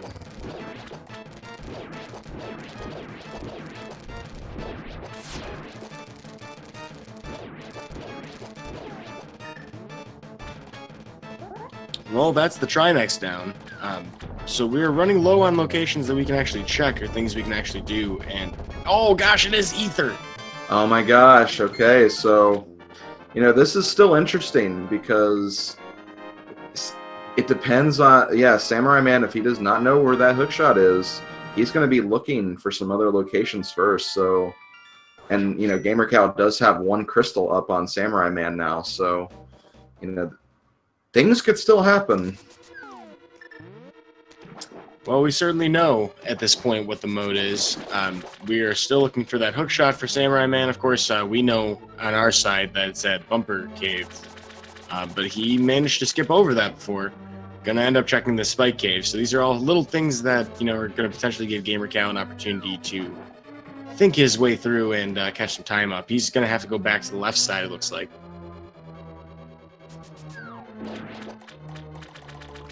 Yeah, he didn't even do this room down here. He was hoping he'd just find it in the back, but thankfully not going to waste a whole lot of time doing this just because in his mind, he's just doing what he's normally set out to do in this scenario.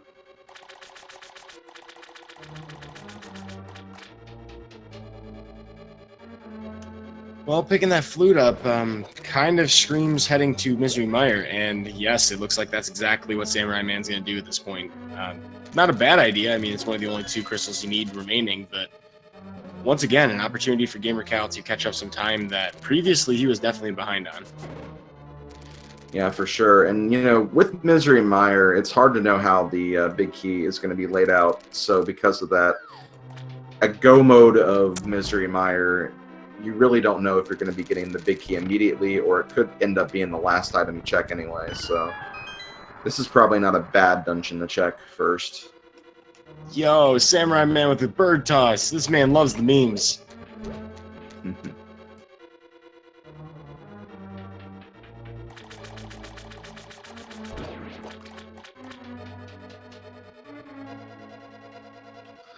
I do see someone mentioning in chat about going up to Ganon's Tower without the hookshot. That could be possible in some seeds, but that will not be possible here.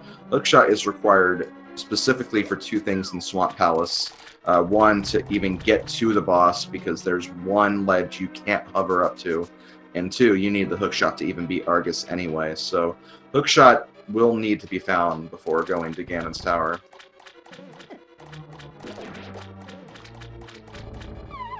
Well, on the bright side for gamercal, he has the hookshot, so we'll be able to get both of these left side checks done all at once. And I believe by exclusion should be able to avoid opening the big chest. I'm not sure. That's the compass. So Yeah, he needs the chest.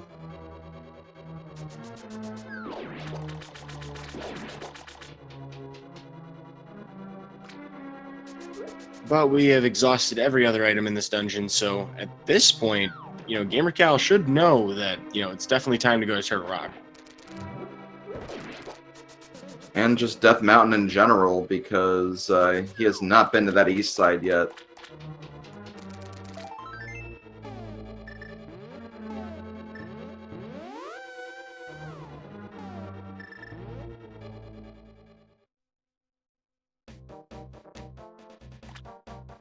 Oh, very nice from gamercal there. If you do an item dash with the hook shot, you can actually get super speed, something that we haven't seen much of in this race.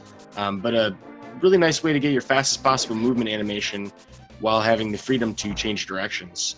Also, we found the big key already for Samura1man and Misery Meyer, so that's important information. Yeah, because of that, assuming gamercal does the same routing, he would go straight to the boss in that case. He would not be looking for all these items, because Ether Medallion's the only thing he needs at this point.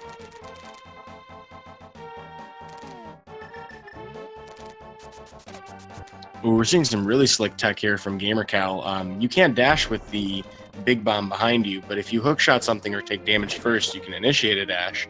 And he actually did an item dash with the hammer, so he was able to pull that off with the bomb behind him. That's actually kind of hard to do. Mm-hmm.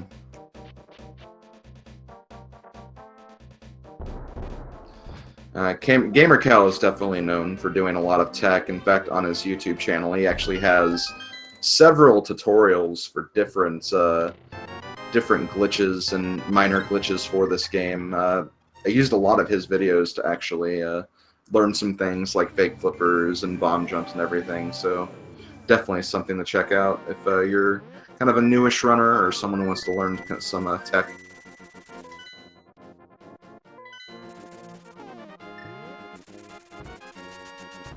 Yeah, speaking of which, while we have a bit of a lull in the action while we're waiting to check a few things and get to a few places, these are definitely people to follow in this tournament. You want to, catch everything these folks are doing. And of course, on their own time, they obviously talk a lot about Randomizer and are, like most people in this community, willing to help you out. So if you want to follow two, really excellent runners in this tournament, I definitely recommend these two racers.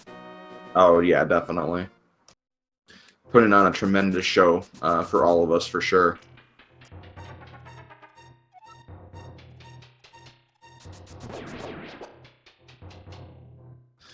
So gamercal is heading in the right direction. He is on the east side of Death Mountain, and he is going over here. He might still opt to check the kind of overworld locations first, just on the basis of you don't want to necessarily go into a pendant dungeon, fully clear it to get your progression, but in this case, kind of have to do that for Turtle Rock. Yeah, there's really no way around it at this point. That's exactly what's going to happen here. But we will get to see all of Hookshot Cave, and I have to imagine Super Bunny Cave before we go in there. And, it is actually very interesting. Samura1man, after he finishes this, he still has pendant dungeons that he hasn't even set foot in yet. He has not gone to Eastern, he's not gone to Desert. He's adjacent to Desert right now, so he could potentially check that. gamercal is not out of this yet. Once he gets that Ether Medallion at the end here, he's going to be flying. He is making the play on Turtle Rock immediately. Yeah, and that's actually really good for him. We know that the powder, for example, was in Hookshot Cave, and there could potentially be a couple of other things in there, maybe even another bottle at this point. But this is absolutely the thing that gamercal needs to do to stay, competitive in this race. And I would say it's been a pretty hefty comeback so far. I mean, for what he has saved over Samura1man in the time that Samura1man's been looking for that hook shot. So until we find that hook shot, I mean, there's no reason really to think that either of these runners is in a commanding position or not. Yeah, that's right. I mean, we still have a full Turtle Rock and Mimic Cave to go. And, Samura1man, it all depends when he's going to kind of think about, oh, wait, what about Bumper Cave? And, that could happen at any point in these next couple of checks. So we really don't know how this is going to go yet. It's a really weird location to try to remember. Because, I mean, if it's been a while, and, you haven't really checked it, or you think that you might have checked it on the way to, say, Graveyard, very easy to neglect that location. Oh, yeah, for certain.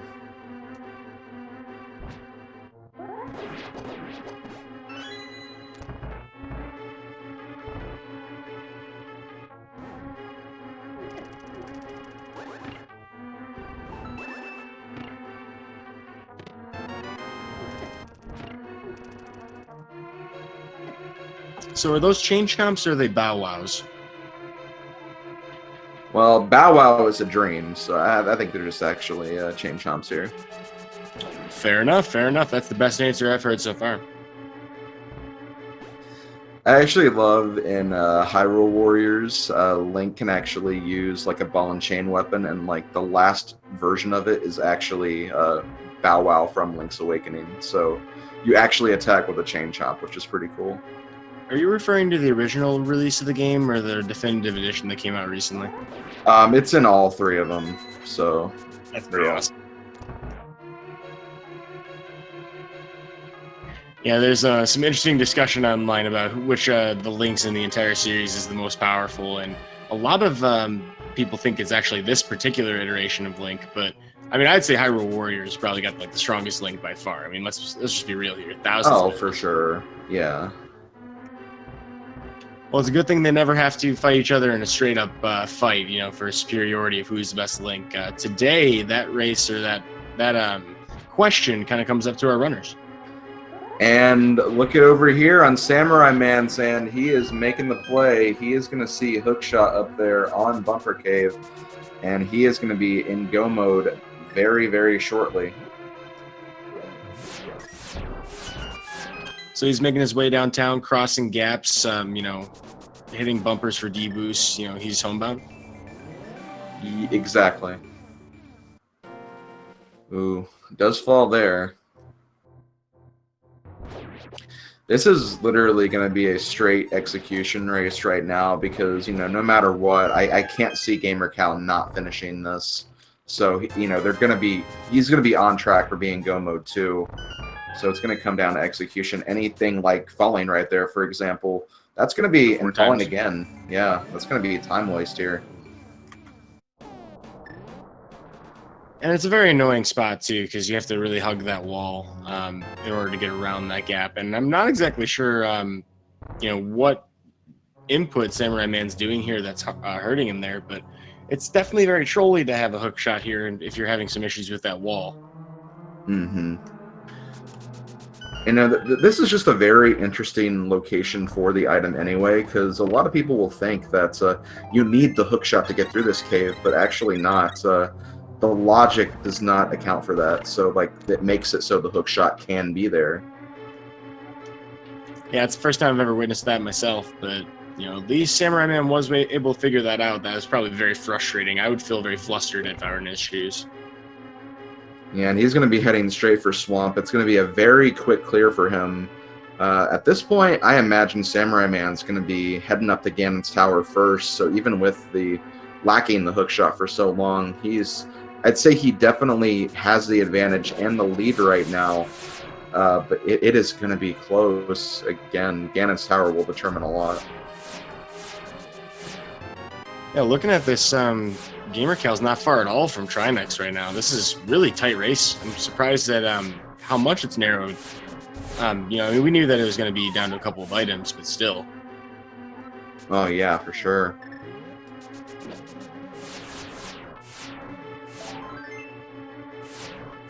And see, all that it would take if, like, for example, if Samura1man decided to check Eastern Palace before going over to the Bumper Cave, you know, the race would have been changed. gamercal would have probably been in the lead at this point. So, you know, it's really that close. Yeah, so gamercal, of course, still does have to do Misery Mire. That is exactly why we're here in the first place, grabbing that ether. But Samura1man, you know, any number of things could potentially slow him down. You know, that pit that we just saw, for example, little thing, but that did give gamercal several different rooms to clear. So stuff like that, and potentially the God Mire that we were talking about before, all things that could weigh in his favor. And hey, maybe even the spooky action glitch, that could potentially be a factor here. Yeah, definitely. No, I don't think it's a perfect God Mire scenario, but you know, it'll allow gamercal to get the key, the big key, before the cutscene room at the very least. So, you know, it'll be a fast mire, but it won't be the fastest mire.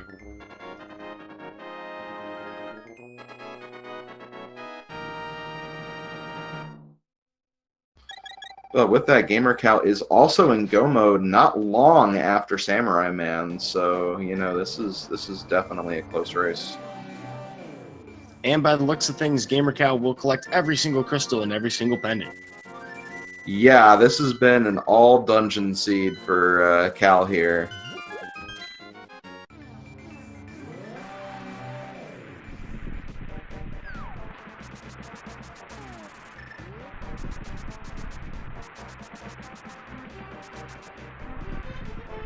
Although I think all dungeons also counts Aghanim's Tower. We won't be seeing that dungeon, but still, all dungeon reward places anyway.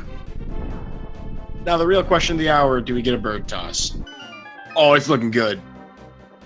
Oh, no! Oh! Not sure if disrespect to the meme or if, like, you know, you slipped on the bird and you're like, okay, I guess I gotta kill him now.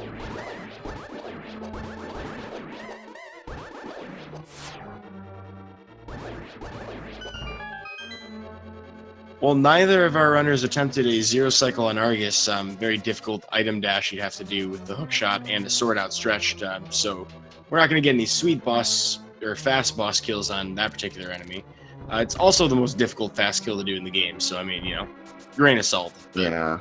Fun tech that we could potentially see sometimes. It is a really, really fast kill on Argus, though, and that will give Samura1man his final crystal. Well, I think it's time for something, isn't it? I think it is. Go ahead. You have the honors if you so wish. Absolutely. So, folks, we are on our way to Ganon's Tower, and that means we need to find a big key in the basement. So there are 22 item locations where this big key can be. As soon as you see the start in chat, which we should do now probably, get your guesses in, because the first person to guess that correct location, number 1 through 22 in chat, of course, has an opportunity to join our leaderboard. If you are a subscriber or a donator of 250 bits or more to any of the Speed Gaming channels or across the Speed Gaming channels, your guess could potentially be entered into that leaderboard. Of course, if you haven't, no big deal. Feel free to join in with us. We love to play this game for fun above all other things and bragging rights. But get your guesses in now, because we will cut this off as soon as Samura1man enters the basement. Slim Kirby, what do you think we're going to find it today? I usually go with number 8. Number 8's my go-to, so I'm going to say the fire bar room. Well, hey, 8 is great. I'm a big fan of Bob myself. I'm hoping to see 14. Okay, awesome. And of course, folks, there is a little bit of stream delay between you and I and Slim Kirby and everybody racing today. So if you want to get your guesses in, you should probably do it now. We will cut that off as soon as we see him enter the tower. But that will be before you see him enter the tower. Oh, interesting. We got that spooky action glitch from gamercal. He's going to save a little bit of time here in Meyer Basement. Or maybe not. Yeah, looks like it didn't go through. Yeah, the setup can be a little finicky, and you do have to hit a sprite with your fire rod shot just to get the splash damage to go through the wall, so it happens. Yeah, for sure. All right, well, we're getting our last couple of guesses trickling in here. Shout outs to 1up40 for the Speed Gaming sub. Thank you.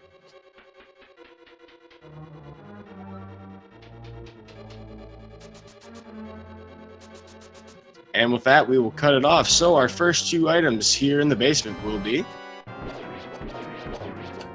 10 arrows and a green rupee. It's not great. not a great collection there. Meanwhile, hot on Samura1man's heels is gamercal, who has just finished up his last crystal. That's right, and you know, there is still a potential for always that route divergence here in Ganon's Tower, because we couldn't go to the right side because we did not have a small key, but we have a small key now, and we'll more than likely get one in this next room. So if gamercal, for example, decided to do Dark Magician strats, which is basically getting these 4 chests and mirroring out and going right side, could gain an advantage there. Well, we've been through 5 chests so far, only finding an arrow and a piece of heart. With the key and compass, the 6 and 7 not really giving us much either. Yep, Samurai Man sticking to the left side makes sense. Well, unfortunately, your guess only yielded 20 rupees today. That's okay.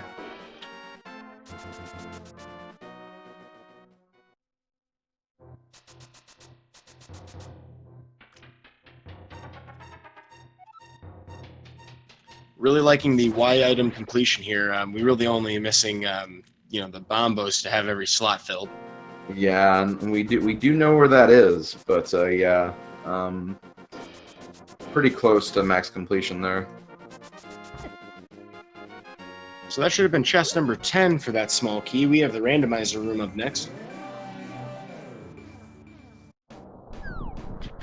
And, you know, it's interesting. gamercal just, you know, probably feeling like he could be behind just based where those boots were. You know, he could end up be thinking that this would be a good time to gamble. And he has a game up on him. It would be a good time to take a chance maybe to kind of seal it out. But it is not going to work. The big key is found right there, I believe, in chest 13. Yep, that would have been chest 13, so that will be the correct answer for us today.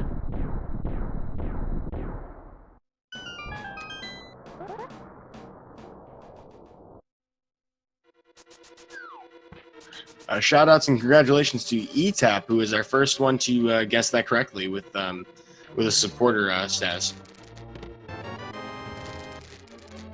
So you win our love and affection, and of course a place on the leaderboard.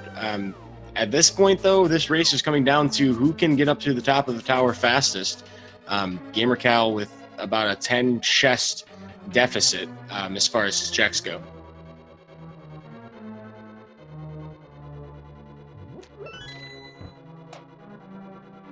Yeah, and I imagine at this point, with gold sword, silver arrows, and the red mail, you know, you got to think that having a death on Ganon, for example, seems kind of out of the possibility. But you know, there are things like stranger things have happened.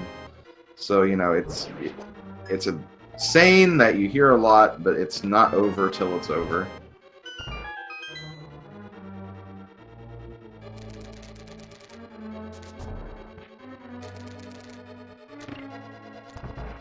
Well, a couple of sloppy rooms here in Gauntlet so far. I'm a little surprised to see that from Samura1man. He's really aced it last time in the race yesterday, or the other day. Some kind of difficult arrow shots as well. We did find a very nice fairy drop, though, so that actually worked really well in his favor. Health was one thing that could potentially be an issue for him here. Right. And you know, you got to be thinking at this point, very, very nervous. You have not seen a dot done yet from your opponent. An opponent like gamercal, for example, you know, you're already down a game. So, you know, you got to be thinking he has not finished yet. I still have a chance, and that could be really kind of affecting his nerves a little bit. Ooh, and Samura1man almost getting that last shot on Lamolus too. Unfortunately, the game does not allow you to have more than one arrow on screen at a time, so it actually ate his input on what would have been the killing blow in the first cycle there. Ooh, but gamercal saves one chest open? There we go. Saves one chest check. Frames. Yeah, I think he is going to be straight up rushing to the end here. Now, the best gauntlet in the world won't make up this time difference. It'll have to be on a mistake from Samura1man. Yeah, at this point, you said it earlier, it's Samura1man's race to lose right now.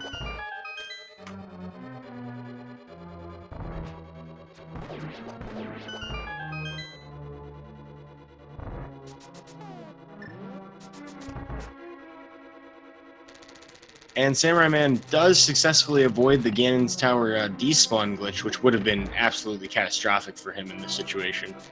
And it has really nothing to check for here.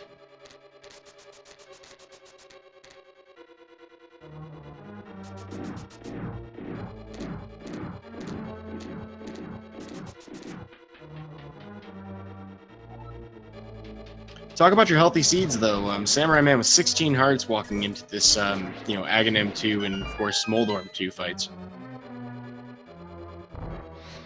Ouch, taking a fall. Ooh. And see, yeah, that's the thing. Like, this is why you have to say it's not over till it's over, because, you know, stuff like this, Moldorm could be just waking up on the wrong side of the nest today and just being really, really annoying to take down. While both of our runners really having issues with the horsehead enemies in this gauntlet, that was, well, Samura1man getting the lag frames from using silver arrows, but gamercal just missing wildly with his fire rod a couple times there.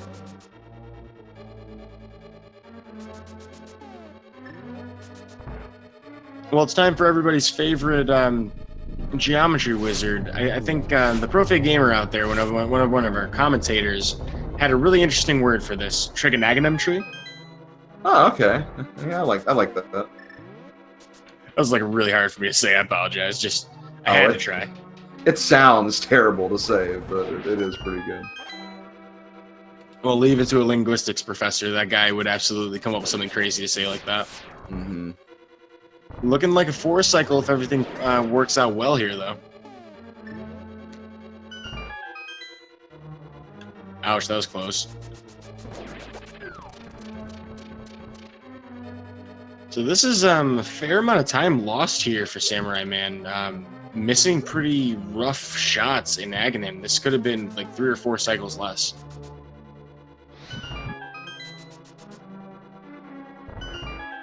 gamercal still has a torch room and Moldorm 2 to go, though, so Samura1man still sitting on a bit of a lead here as he heads to the Ganon fight.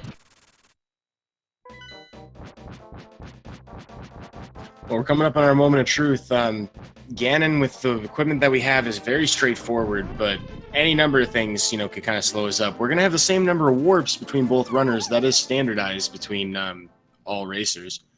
And I think I just saw gamercal use fake powder. Oh, he doesn't have powder. So yeah, he just used fake powder. That was really slick. Yeah, definitely be a good time to use it. Well, here in the Ganon fight with Gold Sword, it's 6 slashes per phase for the first 2 phases. So we're going to do a 1-in-1 cycle here, almost assuredly. And then from there, just 4 hits and then 4 silvers for phase 4. So this is almost done, but health an issue here.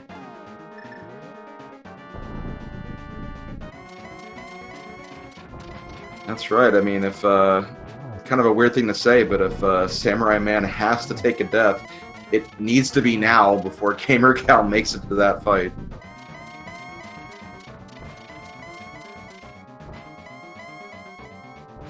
Ouch, looking like gamercal's having a few issues with his Magnum 2 as well.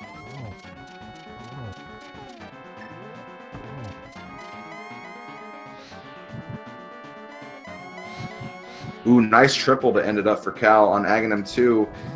But Samura1man... Ooh, okay, gotta be careful. Almost off the edge. And with that, Samura1man will finish off the pig, and with 2 hearts remaining, we'll complete the seed. I mean, wow, what a close race. Yeah, right as Cal enters the Ganon fight here.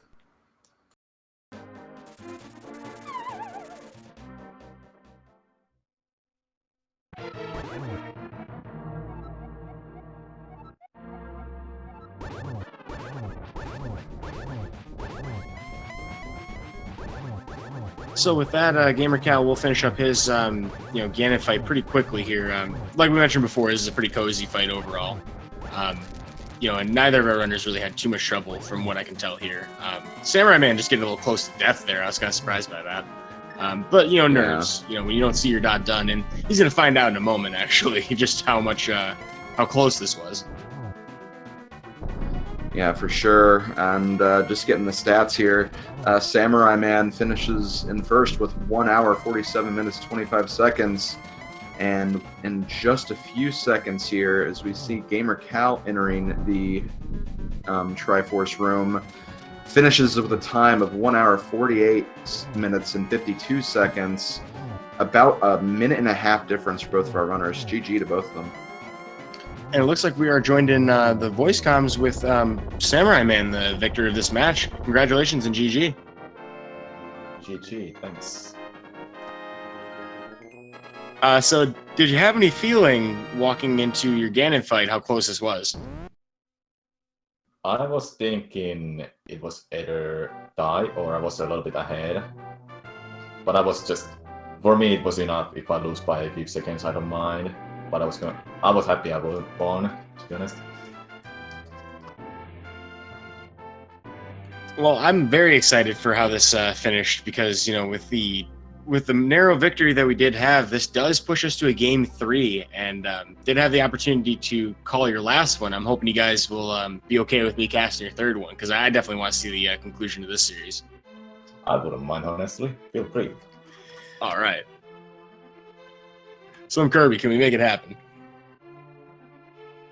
I'll do what I can. This was definitely a fun race to watch and commentate, and both of you guys are really skilled runners, so it'll definitely be a match to watch to see who get into the next stage of the brackets.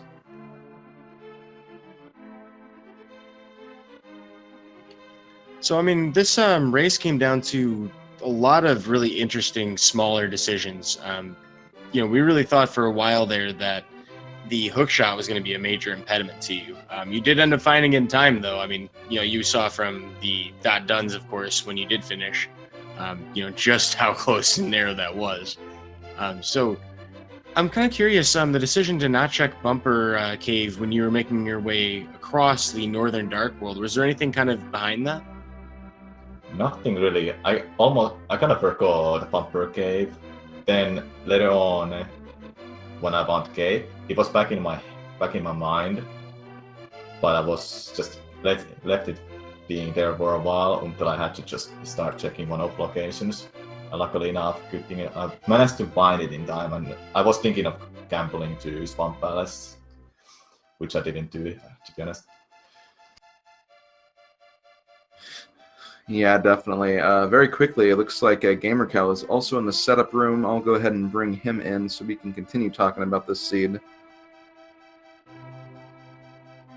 And we are being joined by our runner-up gamercal. GG on that finish. Really, really close race. Hello. I'm upset, but what can you do? Everything that after the first 20 minutes, everything that could have gone wrong did. And it's like, what can you do with these sorts of seeds, I was feeling behind all the time when I was in Easter Mountain. Then I gambled to DR, which I told you.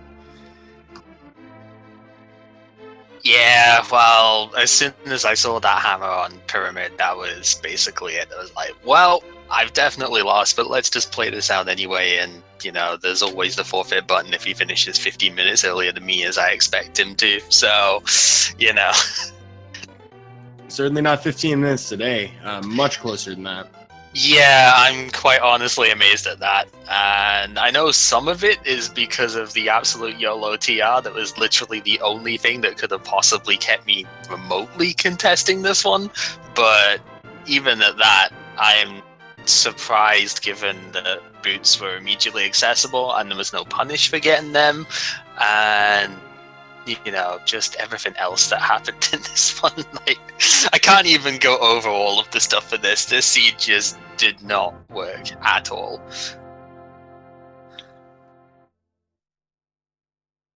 I didn't even get a bomb in escape. How did you not get a bomb in escape when you've got a bow and a sword? How does that even happen? I was killing enemies a lot, and I actually found my egg bomb drop on my way to Dark Escape. So that must have been off of a guard then that I probably missed at the start, because the arrows decided that they were going to go between them instead of hitting them. So, Yeah, that was correct. It was a green guard. And of course, sometimes you lose the coin flips too. Item drops in general, folks, are 50-50 chance of dropping on any particular enemy. Yeah, just one more rat though. It was literally the next rat after the room. That was so annoying. But it was kind of okay, because getting gloves as well, it means, well, I just go the other way around instead then, let's do something a little bit different this time. And that actually, softcore worked out really well, because getting to go with that book, just immediately check the pedestal, hey, that's a pretty useful item on there, and it might need to keep that in mind. And then, being able to go from the Lost Woods up to the Death Mountain stuff. It's like, this game has a funny way of working itself out sometimes. And then the Moon Pearl happened. Yeah, that was the first time I've seen the text for that, so thank you both of you for showing that off. I think be gone. I want to say I've seen that once before, but it's exceptionally rare. Yeah. Honestly, I was kind of hoping that there was a sword in like checkerboard game or something, but nope, just a stupid mushroom. I was actually I think I checked checkerboard game first before I went to Hera, because I had Titans. Yeah.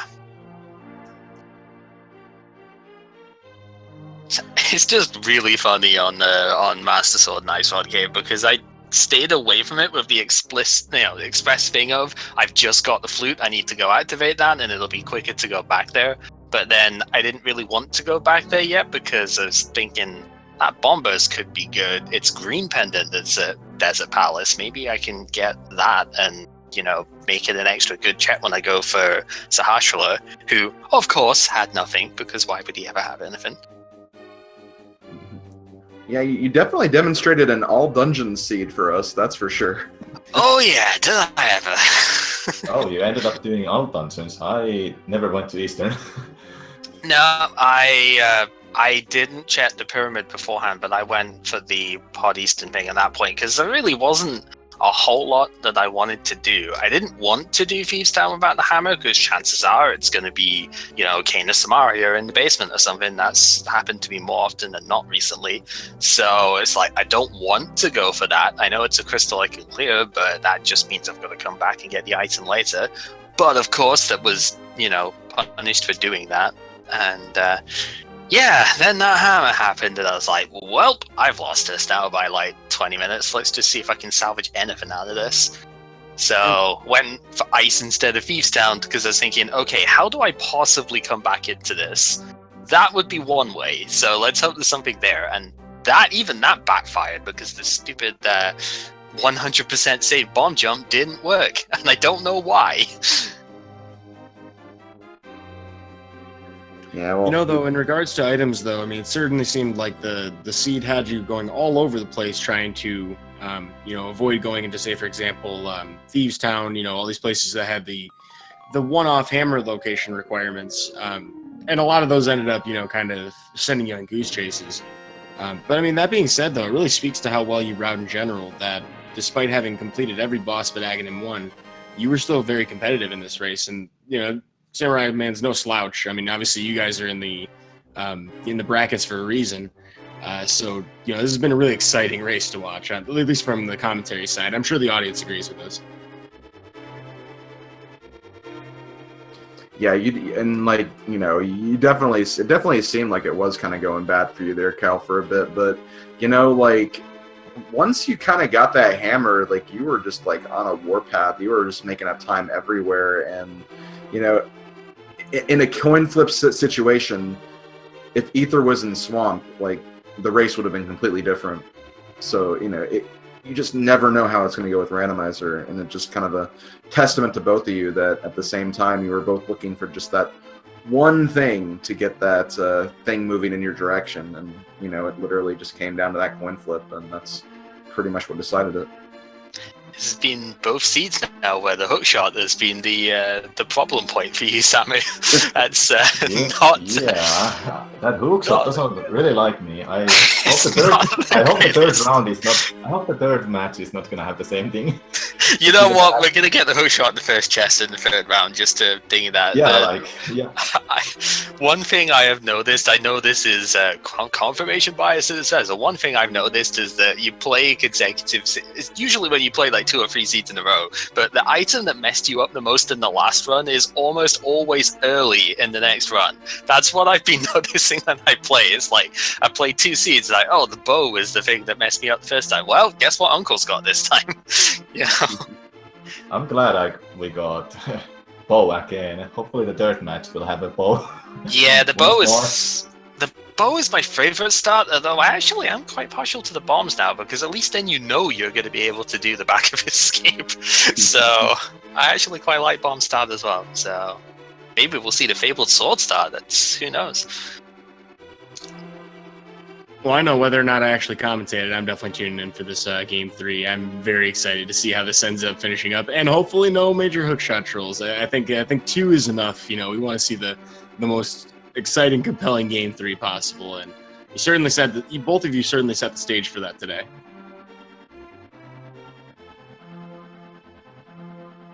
Well, I'm just glad that it was at least somewhat close. You know, I made it somewhat entertaining in the end, because it would have been a bit of a sad way to go out in this game to be blown out by like 20 minutes. So, yeah, we'll just have to see how it goes tomorrow. Tomorrow at the same time. Yep. Every one of these games at the same time. Is that you guys raced yesterday? Was that right? I'm mixing up my days. Yeah, we're racing consecutive days, so 3 in a row. Love it. With that though, do you guys have any other things you want to share with the fans out there and your individual fans, of course? I'll start with you, of course, gamercal. Well, let's just hope I don't get quite that unlucky tomorrow. But no, it's one of those that the randomizer giveth, the randomizer taketh away. I won by like 12 minutes yesterday, and you know, that was down to one item being a bit of a pain. This time things didn't really work out that well, but hey, that's what it's a best of 3 for, right? If this was just single elimination, we'd be done. But we get one more shot, so yeah, see what we can do. I like that sentiment. And same sort of thing. You know, anything you want to share with your fans or any shout-outs you'd like to make, Samura1man? I'm really glad these bracket matches are best out of 3, so because, like the gamercal said, one match done, and if you get kinda unlucky with that one item, like I was yesterday, bye-bye, that hook shot in a graveyard flex, for example. But yeah, thanks all the people for watching, thanks for the commentary, restream, tracker, and GG's gamercal. Yeah, definitely. Looking forward to tomorrow. I'm looking forward to it. Well, this is really exciting. And folks, you don't have to wait all the way until tomorrow to catch more randomizer action. Your best bet for catching everything in this tournament, of course, as we heat up into further rounds of the bracket, of course, is the follow Speed Gaming channel, Speed Gaming and Speed Gaming 2 through 6, ALTTP Randomizer, ALTTP Randomizer 2 through 4, of course. As for the schedule, though, I'm taking a quick look here.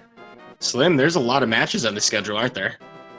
Yes, there are, and there's actually one starting very, very soon, in less than 10 minutes at 4:30 Eastern Time. We got Justin Z versus Rubel, so definitely check that out. It's on Speed Gaming 1, just Speed Gaming in the URL. And at the top of the hour, we have Gemini versus Zertinal. Zertinal being the runner-up of the fall secondary tournament, so definitely want to check that out. That's going to be at 5 p.m. EDT on ALTTP Randomizer 2. So those matches are coming up. A lot more matches tonight. There's so many matches going on tonight, actually. And there'll be a lot of matches going on for the next few weeks because this bracket stage is only in the first round. And we have 128 people here. So there's going to be a lot of matches in the coming weeks. So yeah, definitely come back and join us again for some other matches. I'm torn between those two now because Justin did commentary for us yesterday and he's a great guy, but the Zertinal Gemini match, apart from Zertinal's a bit of a friend anyhow, but also that affects one of my other friends in the next round, so I'm torn as to which one I want to watch, to be honest. Everything's so good. So much rando that's amazing. Definitely.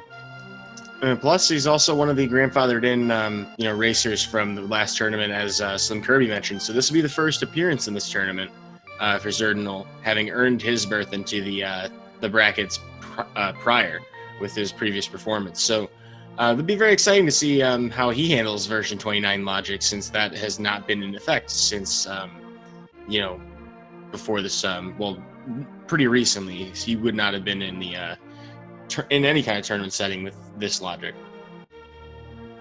Yeah, for sure, definitely. It's always interesting to watch those pre-qualifiers just because we haven't seen them yet, and it's kind of cool to see how they'll perform under the new logic and everything. Well, I think we've kind of covered all our bases. Definitely want to thank Osgeek for doing our tracking today, and of course the runners for the race, audience for tuning in, and Slim Kirby for joining me on the mic. I appreciate you not making me have to do the solo. Oh, no problem. I enjoyed commentating this. This is a race I really wanted to watch, and it was a lot of fun. So thank you for being on this race as well. I hope I see you tomorrow, Commander Euda. Would be happy to join you for that. This has been a really compelling series. Yeah, it's make it free for free, right? Might as well, right? Yeah. Well, with that, I think we should probably tie a knot in this so that we can free up the channel for others, and of course to make sure that everybody's on their way with their day, watching more rando, since we do have a match coming up in a few minutes. So I've been Eudaimonistic, joined today by Slim Kirby, and thanks for tuning in, folks. Any final words you'd like to close us out with, Slim?